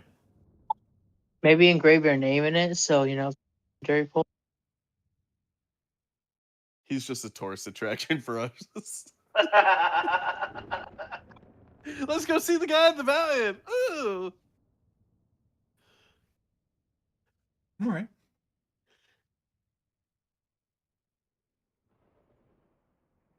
You guys wait the hour? Yeah, I'll just watch him work. Okay, cool. Yeah. I'm plug my ears. He's not fucking Thor. The hammer's just a hammer. But Yeah, but the thunder is still the thunder. yeah, but you see him, he kind of looks up at the sky, and you'll see his his eyes kind of wide over, and you see it's almost like he's summoning the storms. And then the lightning will start picking up, and then every time he brings his hammer down on the pole, literally like cacao, just this. It's fucking scary at first, but then you start to get used to it for after a couple hits, and it just comes down and it hits the sword. Actually, I'm sorry, the pole, the 8-foot long metal pole from Mako, and it gets it white hot, and then he molds it into the shapes that it needs. You'll watch him work for an hour, or probably like 60 lightning bolts come down, and then it's done. He throws it in some water, he cools it off, and he's like, "All right, this is the finest pole I've ever made." All right, does anyone get bored during that moment? Oh heck yeah! Okay, Sigmund. After like the Yeah. fifth strike, yeah. Yeah. Okay.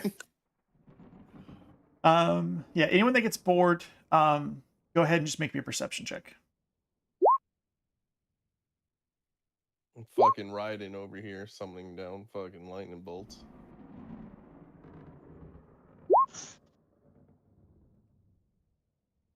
Sigmund's like picking his nose or something. But Tuda, you see, maybe you're walking away, you're just kind of maybe looking for a place to piss or something, but you find the entrance to a cave, about 20, 30, 40, about 40 feet beneath the top of the mountain.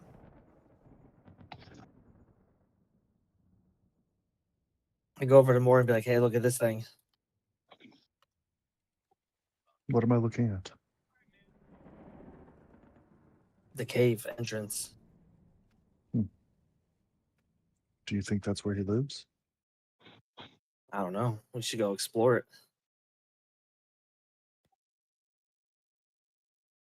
Shouldn't we ask him if he knows what it is first? He's busy. Can't interrupt a master in his work. Let's be real, too, that he is making an iron pole. The iron pole.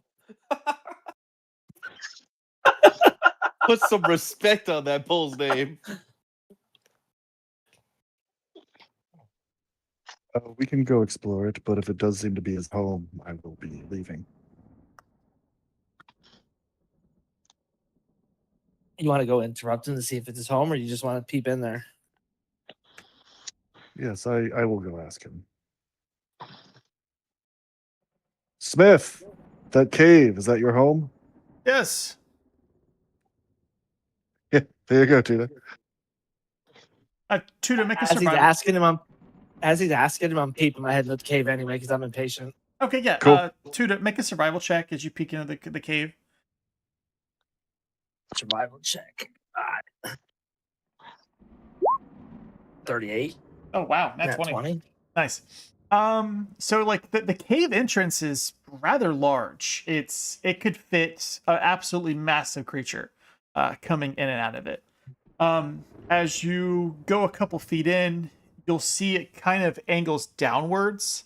It's a little rough, but you could definitely go down there. You do see like a fire like way down there, and furniture, and basically like a living area. And you see it's the cave is really fucking big. Not in a like a big cavern type of sense, but you have the feeling that the cave is very deep and very long and very winding. And it could fit an absolutely massive gargantuan type of creature like going in and out of it.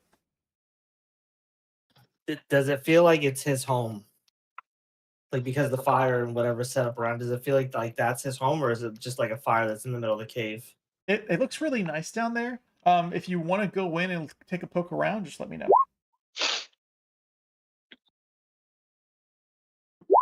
Oh wow. Is it?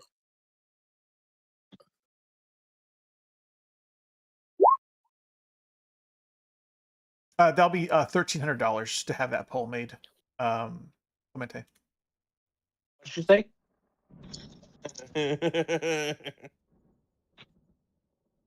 Did you say 1,300? Yes, sir. 1,300. Okay. If you sent me a note in Discord, I did. You saw it. Yeah. So if you want that Yep. pole, it'll be 1,300. Someone want to loan me 300 gold? Where's my gold at? Sure. Thank you. Additionals. I hand him 1,300 gold.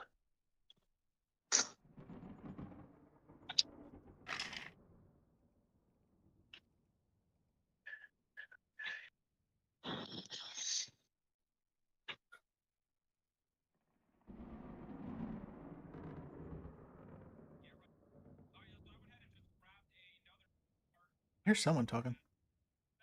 It sounds like YouTube video playing. Okay. So how well lit is the cave? Is there like shadows around the outsides? You have dark vision, so you should be able to see. I do. Well, I'm asking because I'd like to. If it's well lit, I'm not going to stealth in. But if it's not, I'm gonna like to stealth check and stay in the shadows. Oh yeah, you could definitely like sneak in with the shadows. Yep. All right.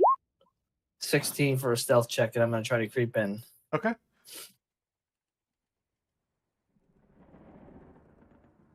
Okay. Yeah, you creep around. You find like this little, like there's like tons of pieces that are just like falling off and are just like rugged cave that you don't want to be in. But in between of that are flat patches, and on one of those flat patches you'll find a couple chairs, a book, a desk. There's a small fire and a torch and stuff like that. Make me another, like if you go to that spot, you'll get another perception check to see something else. All right, I'll go over there and make a perception for you. 35. Okay, so once you get to the living room area, you will do something that obviously catches your attention. It's like a long corridor that bores into the rock through the cavern, and you can see at the end of this cavern is it's like a doorway that opens into a very large room, and in that very large room you see a like a pile of gold, probably like as tall as a hill, and you see like amulets and jewels and fancy jewelry just kind of mixed into that pile of gold. It's like almost like a hoard of gold just sitting at the end of this cavern. Would it look like it's his gold from making weapons? Because I'm not trying to rob this man, especially because I see all the lightning. I'm not trying to fucking rob Raiden over here. Yeah, you think that's probably his hoard. When you say hoard, that evokes some feelings, sir. What do you mean? That's for Tuda. So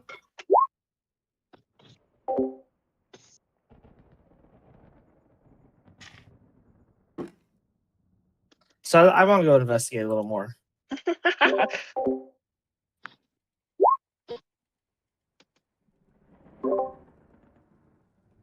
Make a wisdom check real quick. All right. You said a wisdom check? Yeah, wisdom check.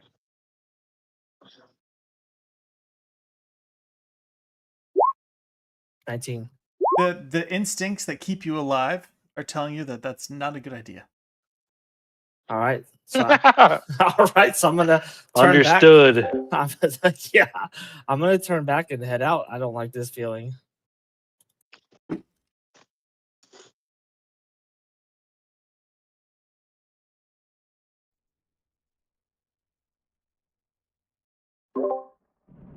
Jack, do you have perform?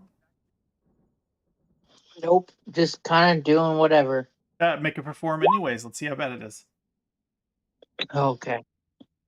He's just bored. Yeah. Fucking hell. Tuda, by the time you get back, you will you'll see him. He's finished with the pole and he's handing it to Ameko.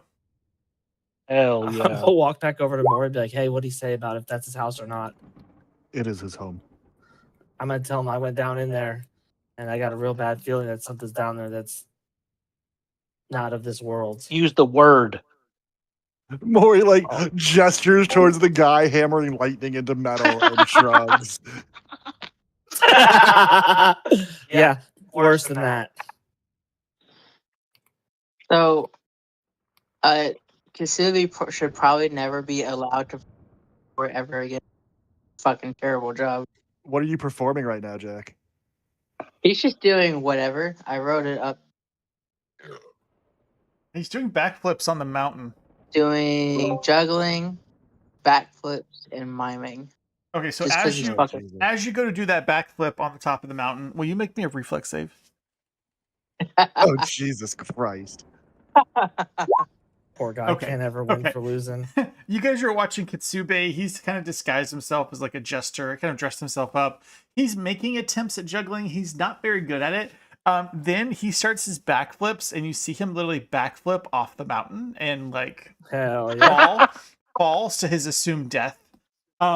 Moments later, though, I don't know if anyone runs over there to check on him. A few moments later, though, you'll see him like climbing back up the side of the mountain. No, man, he died. Nobody checked on him. Welcome back. What happened? I must compliment you, Kitsubi. That was some excellent buffoonery. Yes, I think I went a tad too far over the ledge. Perhaps. Do it again. Sure, I'll do it again. Hey, I got Wow. another 4. The man doesn't lie. Make another reflex save. I'll fucking do it again, he Jesus says. Christ. Okay. I didn't expect him to do it again. Kitsube, be careful, because if you roll 2 1s back to back, you'll fall to your death off the mountain. Unless you Yeah, have man. feather fall. But the Stormforger, he's like, all right, did you guys need me to buy any things off you so you can buy some weapons? Oh, Ooh. thank you for the staff. The shit is fucking beautiful, dude. We're not selling none of our loot. Not here. So he'll only buy the big stuff, and that means having to like rework the loot math on the fly. Oh. And that, like, man, I don't want to spend that time, guys. Okay. We spend so much time on loot already.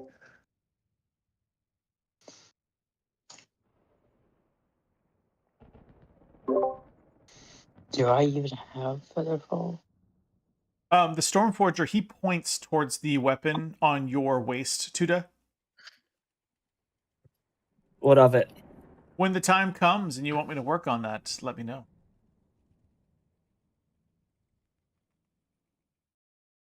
I mean, I'm at a loss. I don't even know what else can be done. I'm not as well versed as you guys are in this game, so I don't know what else I could do. What is Suishin right neither. now? Like a +2? I'm +2 right now. Okay. Yeah, like when you have weapons like that, it's hard to find someone of skill who could really kind of add to it. Oh, yeah. So I guess Oh, once yeah. we actually do the loot and sell Yep. stuff, we'll probably have to make a trip back here to Yeah, do. you could come back to him and he can modify Suishin for you, or Okay. any other highly expensive weapon that you guys might have. It might be hard to find a smith in the lowlands that has that skill to modify like high level equipment. I got it. All right. Yeah, Yeah. I'll have to make the journey back at some point. But yeah, last calls for Yeah. alcohol. Let me know if you guys want to do anything here. If not, you guys are free to leave. I mean, go to Sakakabe and then come back here. I don't know what else to say.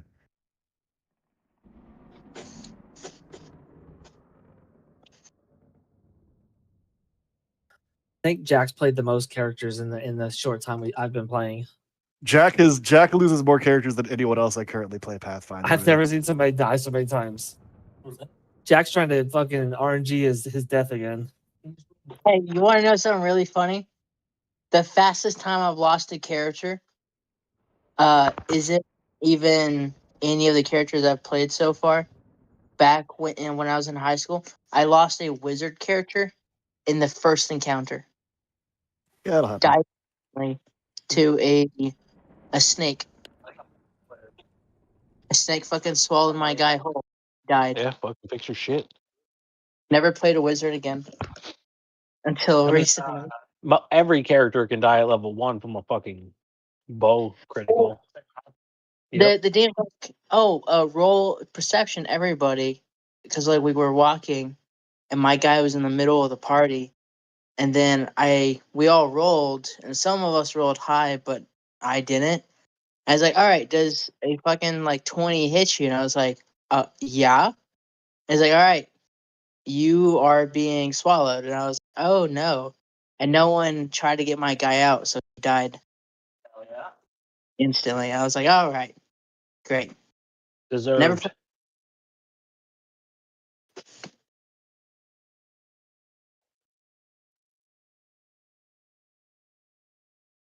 Eventually, I won't lose characters as fast.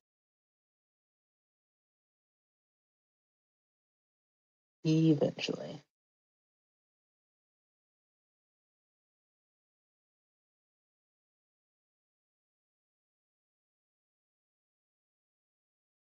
So yeah, after the Stormforger, what town are you guys trying to go to? Yeah, I mean, I guess we got to get a Sakakabe to sell our stuff. I don't know where else. We got to dump this stuff. I need loot. I need loot so badly. It's not even want right now. Like I need to upgrade my stuff or I'm gonna die.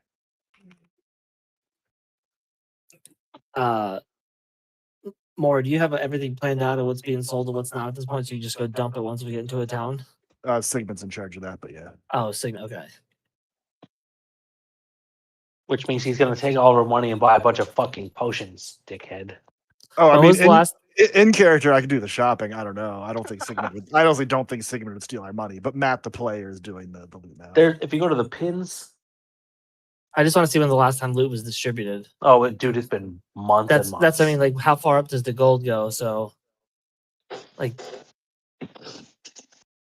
March was the last time. was this here? No. If the loot stays Oh, okay. untouched from now, it was way further back. Probably Ordu Angenhai be probably appropriate. Yeah, it was. The last major city you're in where we could do that. Oh, so once everything sells, there's gonna be a huge split coming. I would Oh assume. yeah, should be. Okay. So we're done here, Winslow. Yeah. Yeah.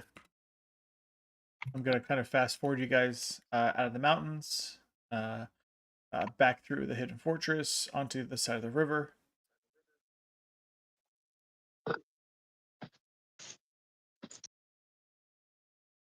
There's a bunch Any of little... D100? Go ahead. No, we'll skip that for now. It's getting late. You guys are gonna pass through a bunch of like little villages and stuff. But there's one particular village that you kind of pass through at the top of the Hosakazan province. A little village known as Kokomugi.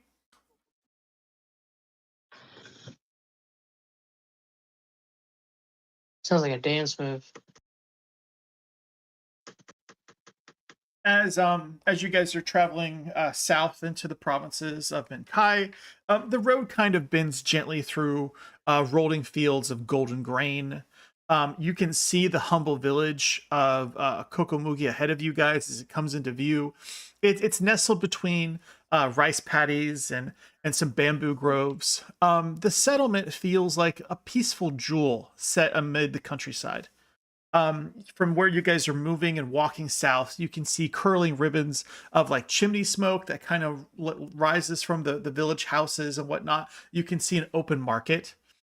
There is just this aroma of like rice and roasted tea that kind of hits you in the face.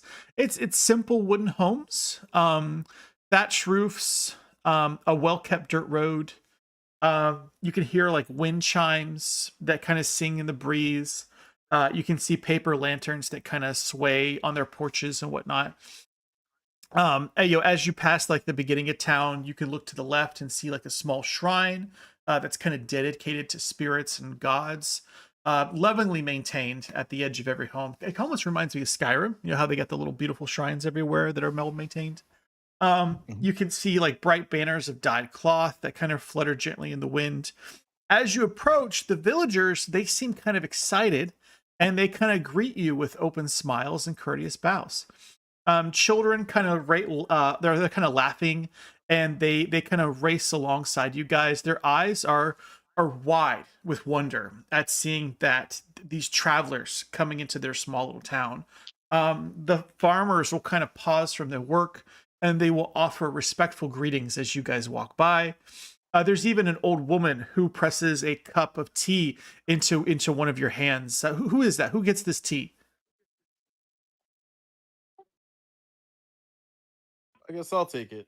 Yeah, Sigmund. This lady, she puts a cup of warm tea. She says some stuff. You have no idea what the fuck she's saying to you. But these people are just absolutely jazzed to kind of see you guys. Cool. I absolutely pretend to drink that tea and pour it out behind me. Waste of Fucking tea. people trying to poison me every fucking time. Waste of tea. You see an elder that will speak to some of the Tian people, and they'll say, "Travelers are blessings." You honor our village with your presence. The people start like playing music, and the children start like singing.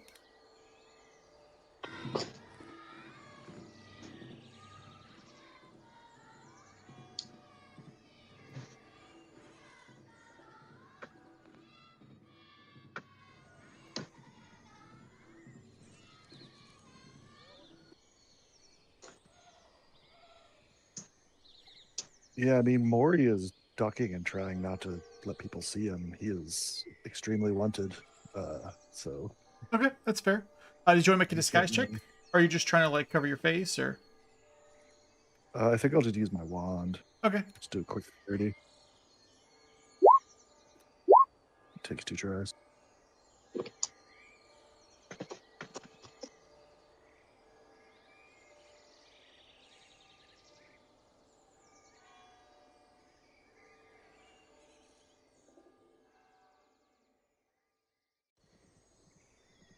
Here's a little map of Kokomugi as you guys pass through it. You could, if you there's like you could get 3rd level spells here from the town's alchemist. And they do have like a local wizard as well, but he's not very high level. And if you guys ever wanted to dump some stuff here, you could probably sell about 2,500 gold and whatnot, but not very much. You could probably just wait and sell stuff when you get to Sakakabe. But it's just an important note to note that you pass through this village. Okay.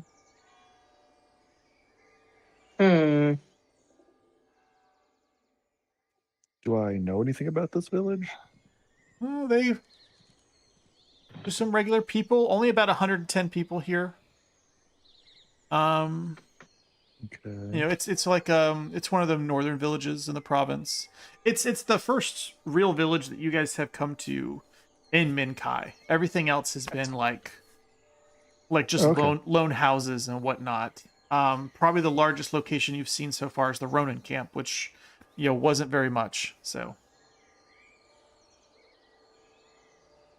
Mori's gonna ask Ameko if she wants to help him put on a brief show for these people.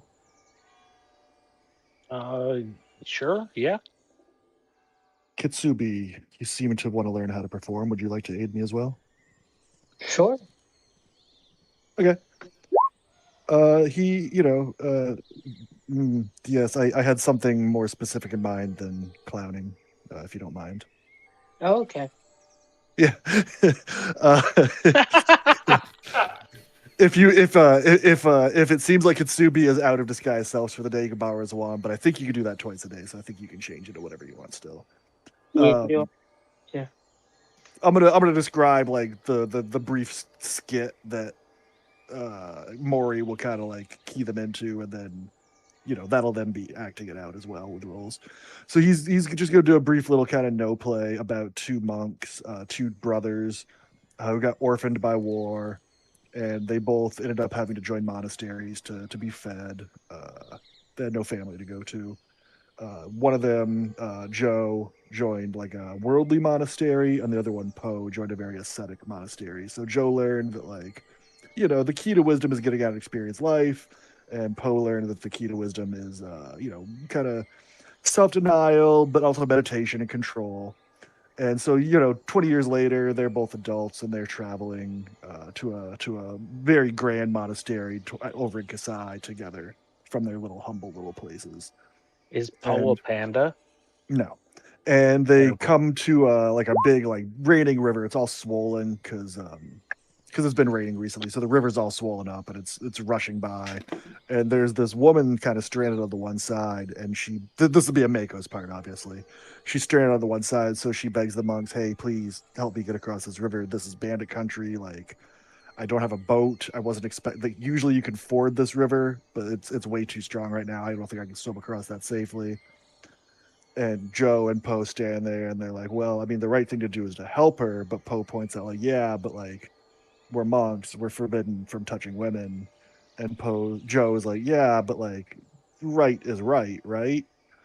And Poe says, "No, man, we can't. There's nothing we can do." And so Joe says, "Fuck it," picks her up, sets her on his shoulders, swims across. Poe swims across as well. They leave her on the other side of the river. They head away, and for like an hour, Poe is bitching about, I can't believe you did that. You sullied yourself. You broke your vows. And finally, Joe has enough. He's like, Poe, man, I left that woman back at the river. Why are you still carrying her?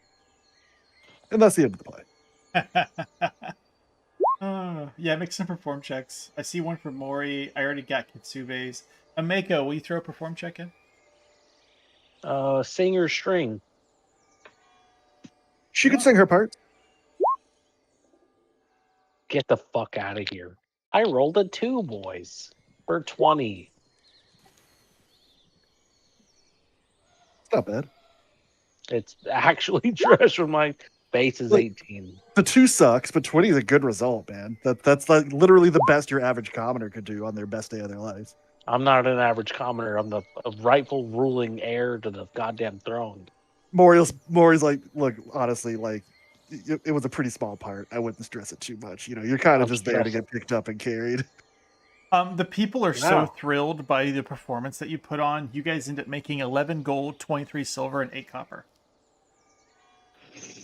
I mean, Maury will huddle with Ameko and Kitsubi to make sure it's okay, but like we should only take the silver and copper as respect. We should leave them their gold. This place looks poor as hell. Yes. Mako can have the silver and copper. No, we should leave the gold for these people. They can't afford to be handing out gold pieces to traveling entertainers. Come on. So I was saying, leave the silver and copper to Mako. Oh yeah. Sorry, I misheard you. Yeah, sure, yeah. I'm also going to offer to the shrine. Going to offer 5 gold pieces to the shrine. Okay. Leave them richer than what you came, that's for certain. You definitely have your impact on the little village. As you guys depart, the villagers wave warmly, their kind of laughter fading in the distance. There's a lone breeze that rustles in the grain fields.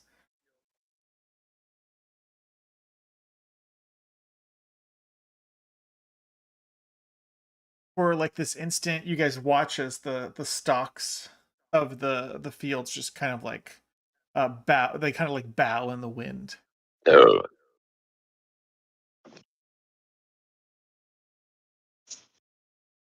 This is a land that is worth saving.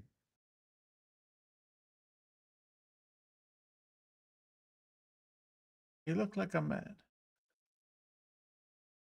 Is he under a willow tree meditating? Person man.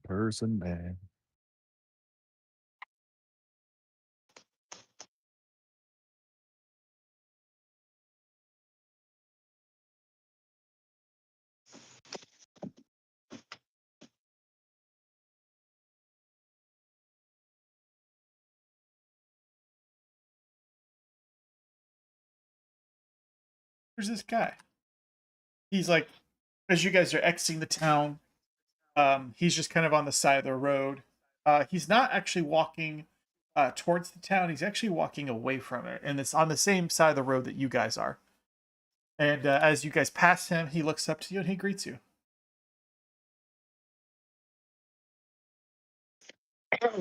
Hello. Just a plain old Minkai peasant. He's got a worn tunic, a broad sash, and very simple sandals. He's got his wide-brimmed, conical straw hat. He's like, "Hello, welcome. Oh, where are you guys going? Are you travelers?" Yes.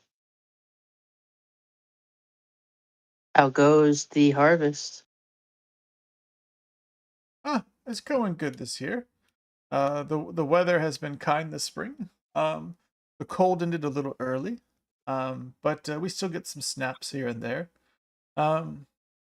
Generally, everyone's headed towards the village. You guys are headed away from it. You must be headed south to one of the bigger cities. Well, where are you heading? You seem to be heading away as well.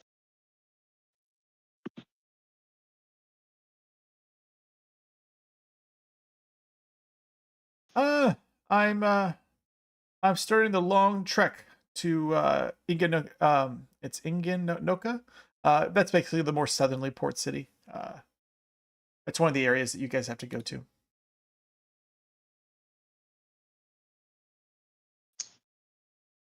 He could travel with us. Ah, well, really, I'm working for any work along the way. I'm usually like a hired farmhand, but I'm taking what I got so far, and I'm going to try to sell that along the way. But maybe I can meet a lord there who needs a more permanent peasant on their farms. But yes, I would love the company. What are you selling? He opens up a bag. He's got millet and rice. How much you selling that rice for? He tells you the price. I'll give you 3 gold for that rice. Huh. Okay.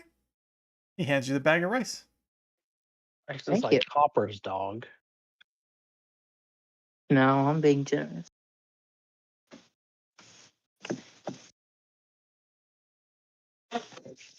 Kitsubi remembers the village life. He used to be a villager.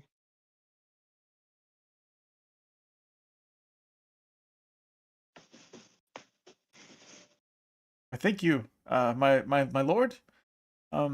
You've blessed me with this gold. He pockets it quickly. And I will still keep you company if you wish.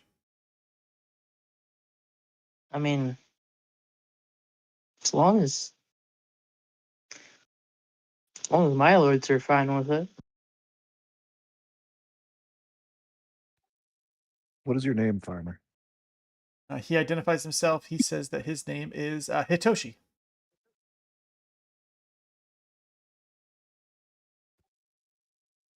Why would you want to travel with us, Hitoshi? He looks sad for a moment, and it looks like he doesn't want to say what he wants to. Or what? Yeah, sense motive. Yeah, go ahead. 27. 7. What's this man feeling right now? Other than sad.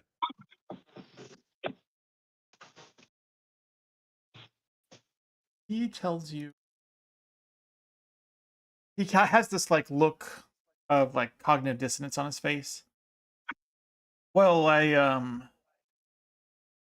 my former employer, he was a samurai in the service of Sakutsu Senaka. But so much shame was brought to him that he actually committed suicide at the liege's order because he committed disobedience. Since then, the Typhoon Guard have confiscated the samurai's lands, and his tenants were turned out. So I'm homeless because I've been kicked off my lord's land. So you'll travel to one of the towns and become a tradesman or a beggar. I hope not. Maybe someone else will take me in and I can still farm their land instead.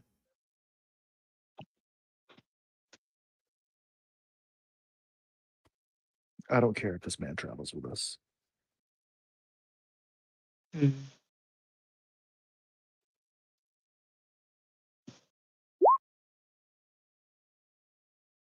All right, well, we have his permission now, so I suppose it's fine.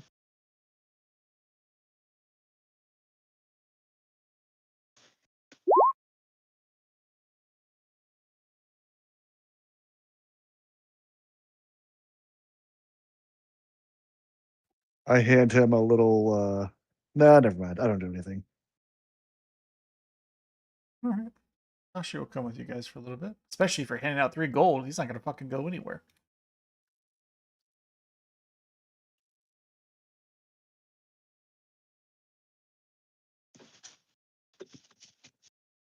Definitely not a spy.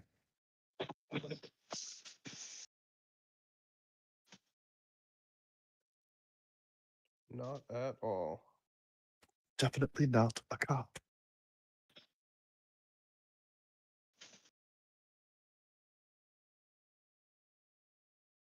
You said you guys are heading for Sakakabe?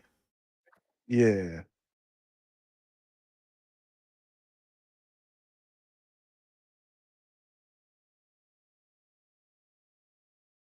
Just need. Good. I'll get 3 more D100 rolls. Trip there. You got Not it, it. boss.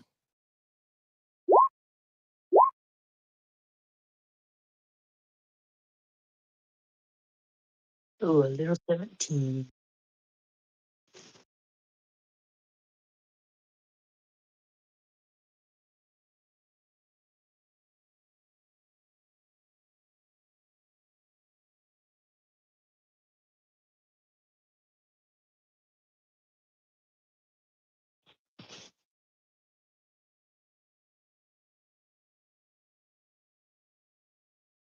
It's kind of cool being with Hitoshi because he will try to like cook you guys food and stuff.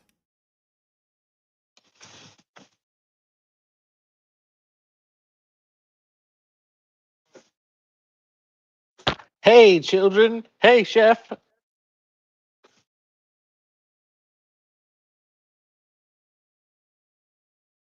Yeah, I don't know if I want him to cook for us. I still don't totally trust him.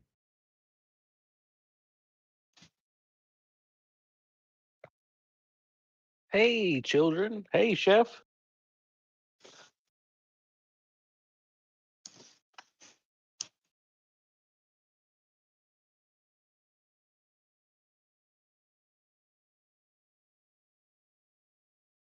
We're going to Sakakabe.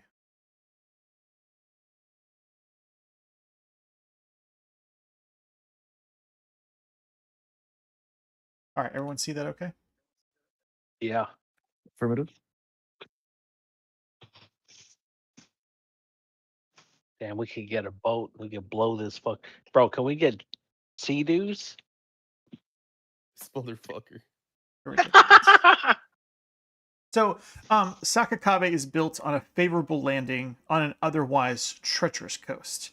You can see that the town is built on these terraces that kind of climb the hills that overlook the narrow shoreline.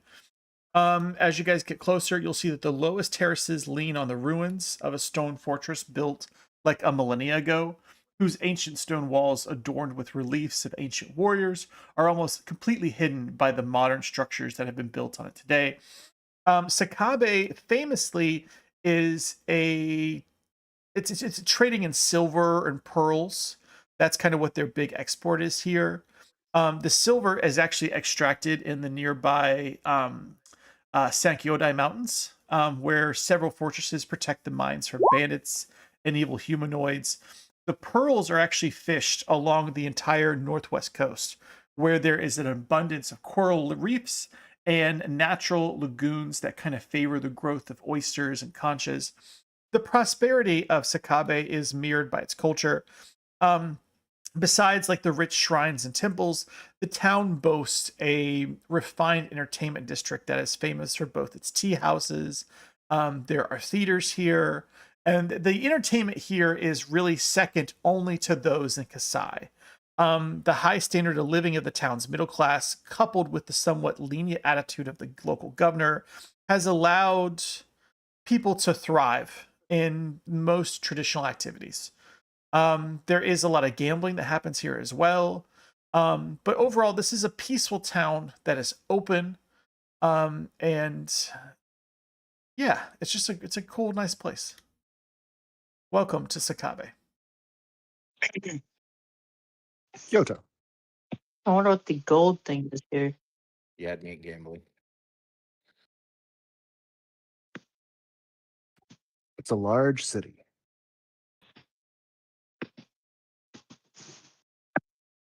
Check that out. Population 23,000. Large city.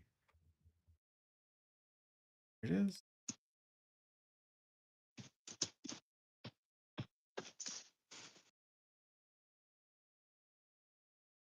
Base value is 8,000. I think that's a ridiculous measurement. I think it's what we're looking for is purchase limit is 50,000 gold. Spell casting up to 7th level. Hell yeah. All right.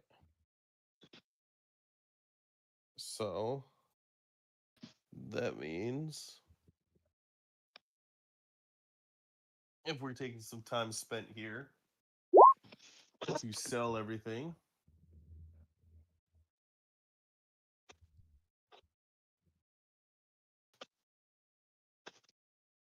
Tuda, me, Mori, and Clemente will gain 35, 328, 90.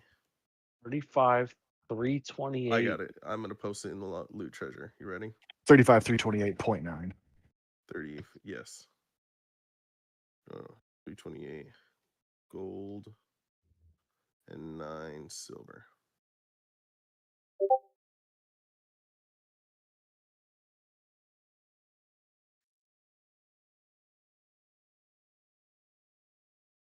Like 35,328.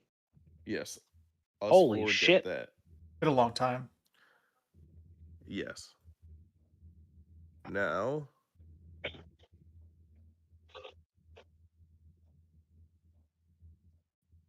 Jack, owe you 300 gold. Take the 300 gold, sir. Okay. Kitsubi, and we also have Kenshin.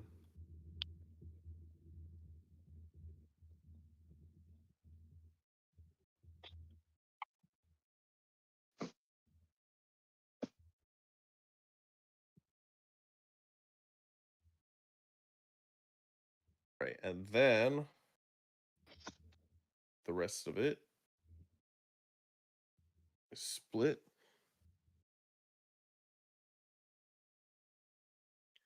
And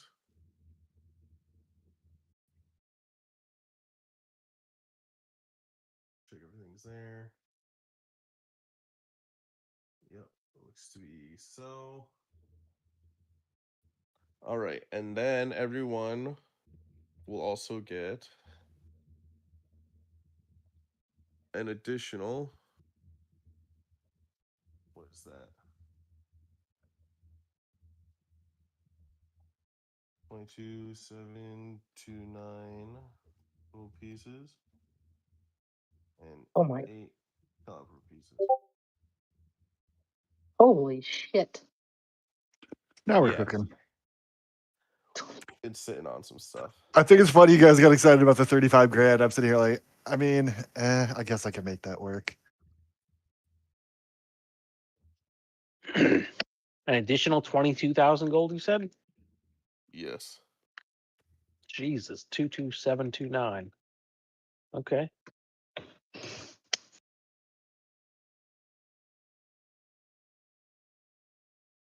Mori disguises himself again to get into the city and then says he's going to lay low while we're here, but his contact should have arrived ahead of us, and he'll send him to find you.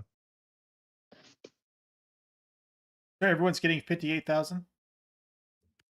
No. 3 of us are getting 58,000, and 2 of us are getting 22,700 because they joined later Okay, that's fair. and came in with higher level equipment loads. All right, so 22,729 is going to Kitsubi and Kenshin, and then the 57. then it's 57 for the other 3. Yep. That would be 2 to So- Sigmund. Yeah.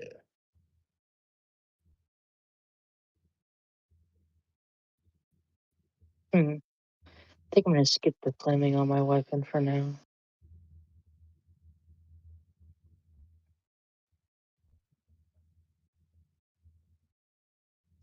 I got other stuff I need to buy. Yeah. So just a quick yes or no. Is anyone looking to upgrade their equipment? Because that takes time and means we're going to be in the city for a while. I am. And- I'm a yes. Also, if like you need like specific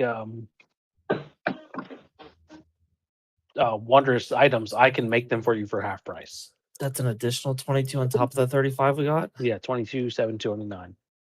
You can make wonders. 37. I have craft Plus- wonders and always have. Can you hold on? Let me get a list ready then. Yes, we're gonna be spending a lot of time in here because I have to do like over a month's worth of retraining, anyways. Jesus.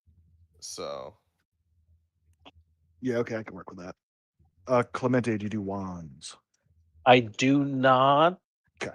have wands. It's fine. So if we're gonna be Sigmund, here for a however, will. month, I could retrain a feat or two to get that if you wanted me to, and No, then don't worry about it. retrain it back. Okay.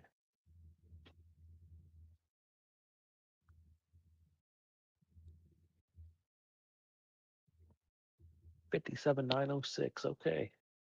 Is Pearls of Power considered a wondrous item? Yes. Yes. Yes. Oh shit. Okay. So I can make you those for half price. Hell yeah. Heck yeah, boy. Let's go, brother.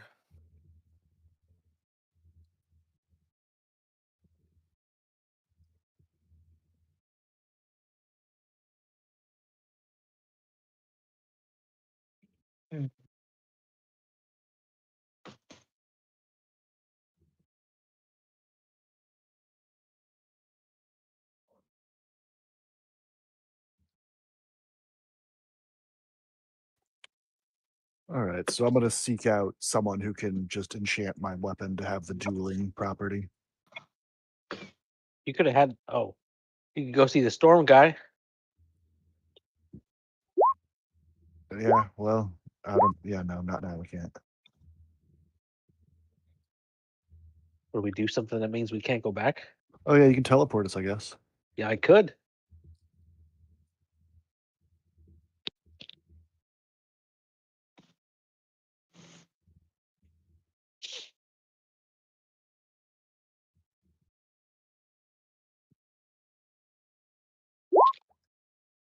It would be an honor to have him work on Hunter.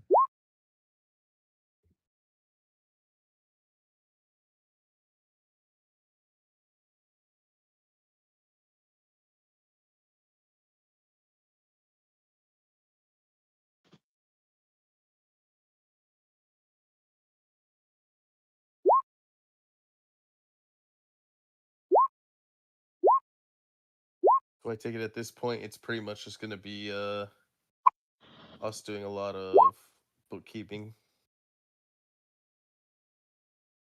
Oh, it sounds like it. I mean, at 12:15 at night, it's not really a bad stopping point, so we can do what we need to do. Yeah, it's okay. Oh, I am just doing something in the background real quick. But ultimately, yes, I think the rest of the session is gonna be us just doing bookkeeping and shopping and stuff like that. I'm gonna use the downtime. Are you guys are really gonna stay in the town for a month? I guess If that's what Sigmund needs. Sigmund needs. Yeah. Okay, so I'm gonna work on not longer. I'm gonna work on events and things to do in the town for a month. So during our downtime, and then there's just a couple other things I'm taking care of right now. Okay, I have an item on me called the Amulet of Spirits Flame. Does anybody want that? Because I might sell it. Nope. Okay. Give me 1 second to even figure out what that does. It has 2 different abilities. It's under flame.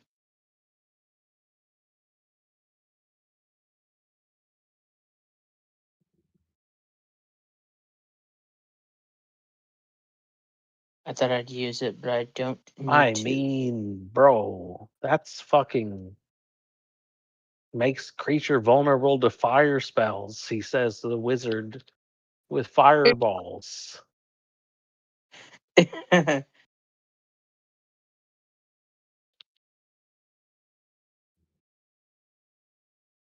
I can sell it to you for 10K. To 20K. I could create it for it's only a 10K amulet. I could create it for 5K. I could just give it to you. You could. Take it. Don't need Hell it. yeah. Okay.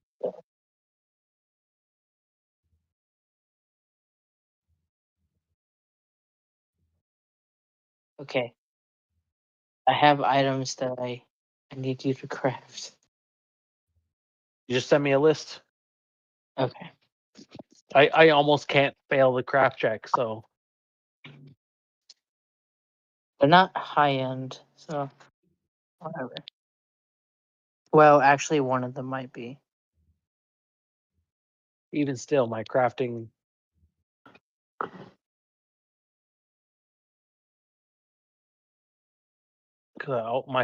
My familiar, who you guys have never really seen because he's not a combat familiar, is a crafting. He's a valet crafting familiar on top of that. So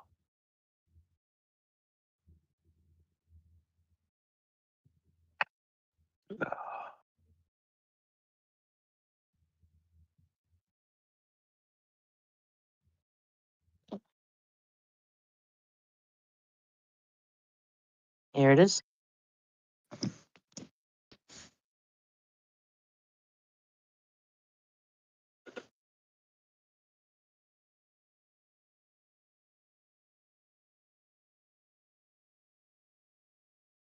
okay.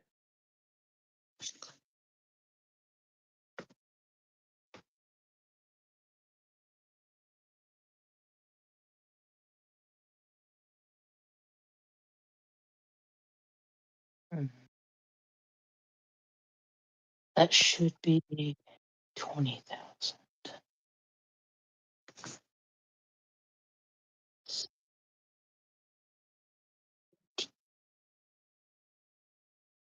Yeah.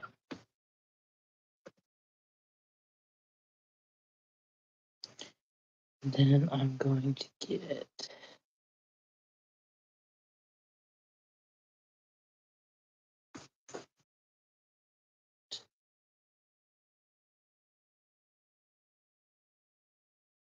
Aaron, Mhm. help me brush up on my craft wondrous item checks. It's spellcraft checks for the most part, right? Correct. What do you think is a normal, like a spellcraft check that I would need to hit to make most medium tier items without question? Just a second.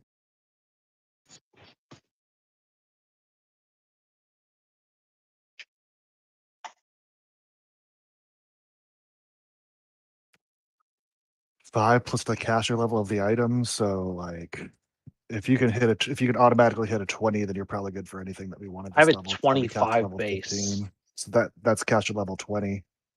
Yeah. Okay. So I basically can't fail anything you want, Jack. nice.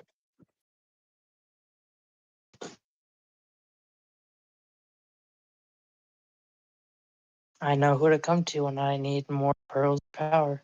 Every time. Okay. Maury, can I talk to you? What's up? Okay, cool. So overall, like you've got to travel with Hitachi for 7 days. You initially got the hint that he was hiding something, but he immediately came clean.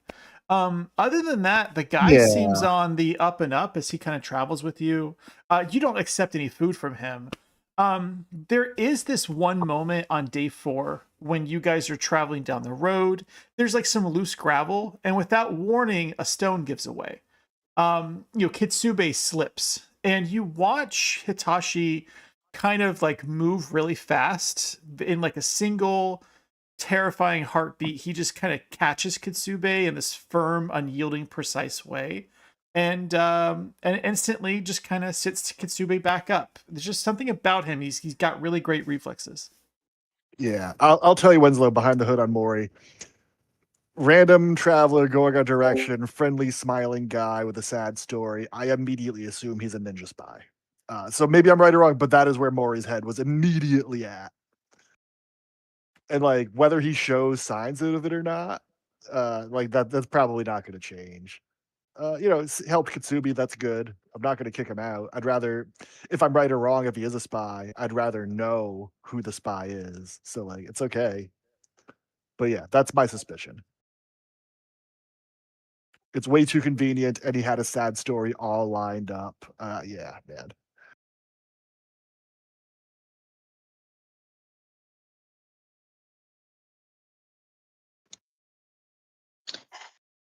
The ninja part is probably just because we were talking about ninjas earlier, like the day before, or whatever. Ninjas are on his mind. Ooh, can you also craft me this item?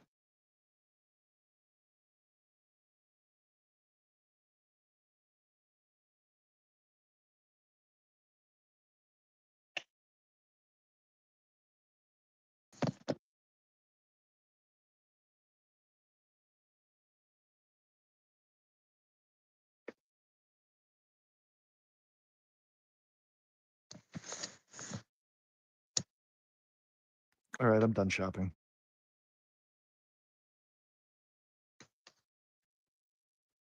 Right. Hopefully, I've now fixed my acrobatics. Go ahead, Winslow. Yeah. Just to kind of close it up, do you guys have anything for my notes? No, not at the moment. Do you want to know what we bought? Yeah, everything. Yeah, you definitely need to cover that with me. You're gonna put that in the. Man, we don't have a purchase chat, do we? I do at the moment have a personal channel, so like, I imagine I'm not the only one.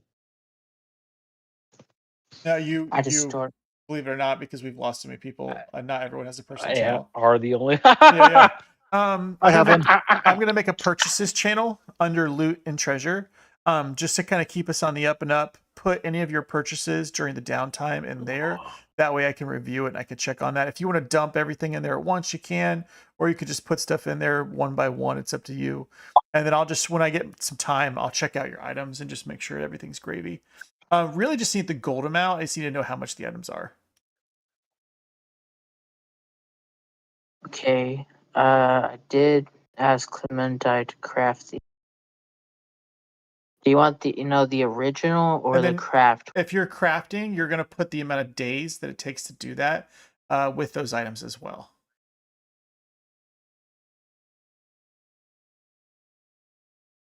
It's like 1,000 per day, right? So. And then I'm not going to just let you guys hang out for a month and craft a bunch of stuff. So expect me to do everything I can to mess with you. So if I teleport over to the storm guy again with Clemente, is he able to like immediately alter a weapon? Or am I just without a weapon for the 14 days while it gets modified? Like, how are we handling this? I think it's 1,000 gold per day. So you can either teleport there and hang out with them for 14 days, or you could teleport there, drop it off, and teleport back. Yeah, I will just check out of the adventure for 2 weeks then, I guess, because I only have one weapon. Write that down.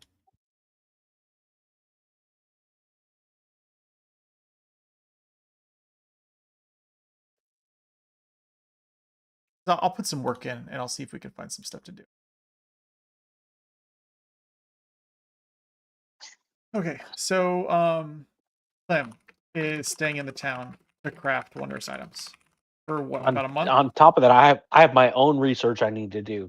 Yep. So I don't know how long it's going to take. Once I figure out how long Jack needs, and Jack's one of 5 And- people who may need shit crafted. There's a lot of roleplay stuff to do in this town, not to be too meta. So like Mori, you could realistically drop off your weapon and you could stay in the town and you could do the footwork that needs to be done. Just to kind of hint at that. Okay, So I'll just get the sword done in town, then there's no point in teleporting. And then I guess I'll spend 300 gold to buy just some masterwork katana and then sell it when it's over. Okay. And then you guys got a bunch of did I drop all that? You guys probably sold it already, but there was a bunch of crap that we gave you guys. Yep. Okay. Like 5 masterwork katanas that were in yesterday at 9:12 p.m. Technically that was today.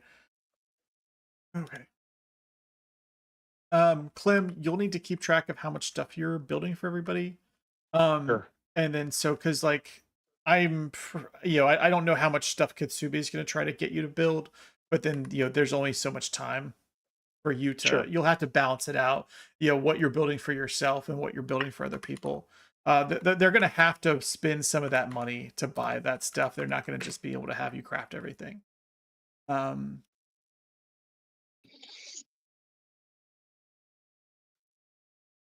many do you guys have a projected idea of how many days you're trying to not adventure and just trying to sit around? My sword's right now, done in 14. Okay. 14 days. Mori Holy. needs 14 days. Sigmund said he needed a month. Yeah, I need to do some research on my weapon as well. What does that mean? Me? Yeah. I don't know what I can do, so I'm gonna probably talk with Pat offline to figure out what I Okay. can do. Okay, that's fair. Sigmund, why do you need a month? Retraining like 3 levels, if not more. What are these 3 levels? What do you do? My barbarian levels, I'm training, retraining back to fighter. You're dropping your barbarian levels to become a fighter? Yeah. Okay. That's cool. Mori needs 14 days for his sword. Mori, what are you doing with your sword?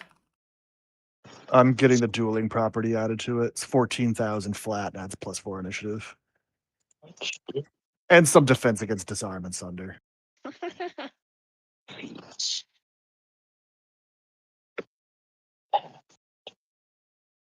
How much is the retrain fee? 10 times.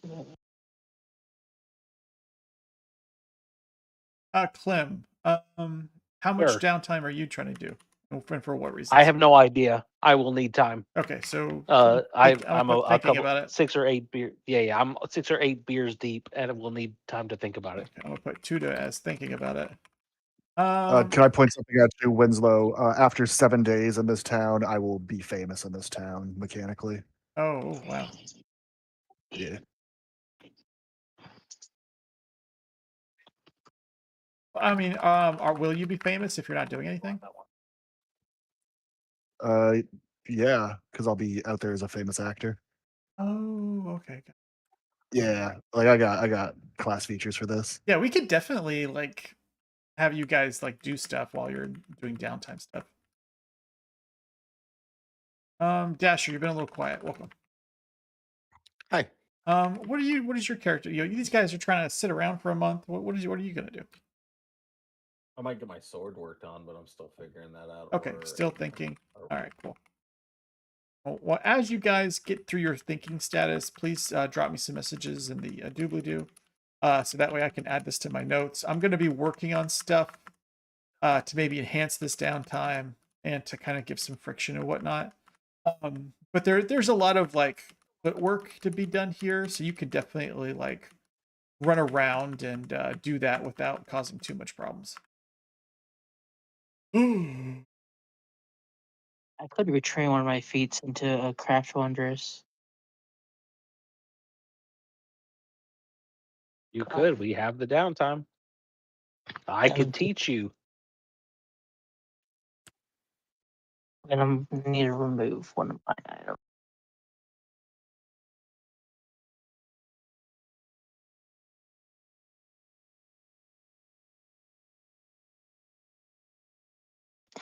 It seems like it's 550 gold to do that.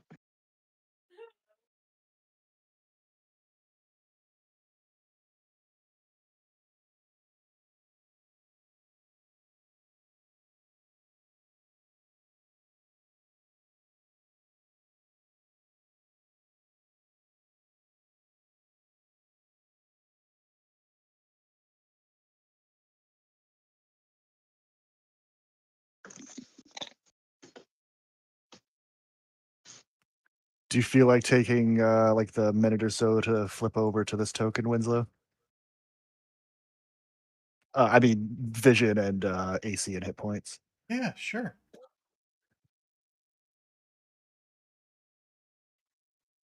Oh, I see. You see that white line jiggling Yeah. around? Oh wait, I'm not even on your fucking map. Let me get to the real. Yeah. Looking at the fuck.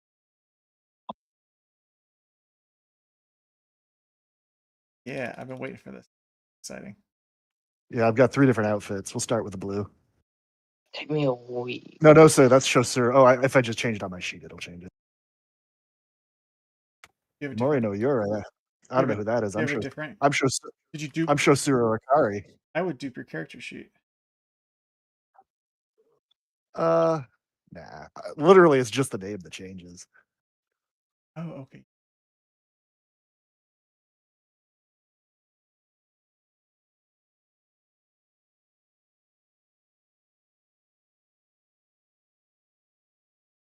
Beautiful. And, I gotta copy that. oops, I typed it wrong. There we go. Clearly cut our correct time in half.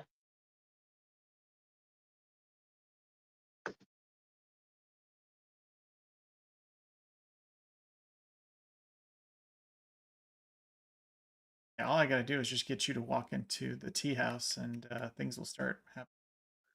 Okay, all right, guys. It's 12:30. I wrote down as much notes as I could think of. I'll work on that during the downtime. Next session, we'll pick back up here inside the town of Sakakabe, where you guys are supposed to be meeting the geisha or geishas. Ooh.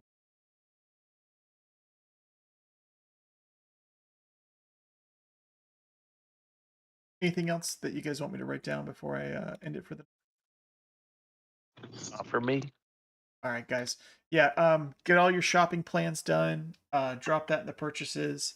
If you have any other downtime notes, you hand them off to me so that way I can add that to my critical thinking. And I will see you guys all next Saturday. There is something that came up. My wife is taking me to a surprise concert. So I think that's the 26th. Yeah, no wait, wrong day. Saturday, 25th. On the night of the 25th, I gotta go to the band Cake is coming to Tuscaloosa. So I'm gonna Fuck go. you! You're gonna see Cake. So That's I awesome. know. I was really excited. So I'm gonna go see Cake on the 25th, and it's unfortunately at the time that we'd be playing. So we will. Dude, Wait, I gotta think do it. that's. Yeah, man. Is that next Saturday? No. Nah, Saturday after. There's the 12th. Okay, so we'll get together one more time on the 18th, but then on the 25th we'll have that night off. Wait. You're taking a D&D night off to go see girls sing? What the fuck? No, it's Cake, Sir, man. you should go look up Cake. Isn't Cake a bunch of women? No, you need to look that up, dude. Isn't that Courtney Love's band? No, that's Hall. Oh, sorry. Okay. Yeah. Cake has like amazing songs. I'm like, I was. Yeah, like I don't blame you for doing what you just did because my mother didn't even know what the band was, and I was like, Mom, trust me, you know half their fucking album because their songs are just so fucking good. So they're so good. You know, Comfort Angle, Going the Distance, Short Skirt, Long Jacket. I could just fucking name constantly. It would suck if I get there and it's not really Cake. Let me look it up. Oh god! Like what happened? Surprise! It's fucking like bare naked ladies. I wouldn't mind a bare naked. Well, no, because they ditched the other lead singer. They're not so great anymore. If it was 15 years ago, though, I'd go to a bare naked lady show. Yeah, it's definitely them. Yep, Cake, Stylized Cake, an American alternative rock band from Sacramento, California, led by singer John McCree. Fuck yeah, this is them. 8 o'clock, April 25th, Tuscaloosa, Mercedes-Benz Amphitheater. I can't fucking wait. All right, boys, I'm gonna bounce. We'll All see right, you guys next week. See you then. Oh yeah, I guess I should probably pay for a remove disease so I don't turn into a weretiger too. Oh shit, I forgot about that. It's all right. It hasn't been a month. The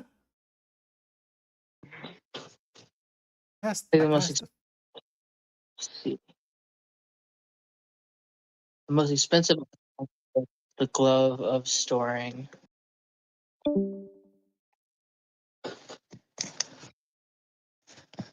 Should help me with the. Yeah, it's been 22 days actually. Since I got bit. Okay, I mean it's still less than a month. Yeah, you're good. I think it needs a day. Oh, wait, I'd no. want to incubate. Actually, no. I only get 3 days apparently.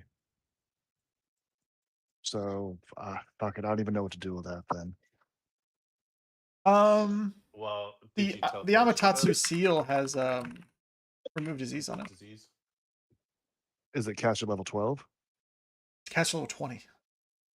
Okay, there we go. All right, I'm okay then. Okay, let's just kind of we'll retcon that and get that fixed. Yeah, and no, Sigmund. Maury definitely did not tell anyone else that he might be infected with fucking lycanthropy. Not a chance. Nah, sorry. Why not? For reasons. Because he doesn't want to get killed for being a lycanthrope. Fair. Definitely would not be killed by my guy.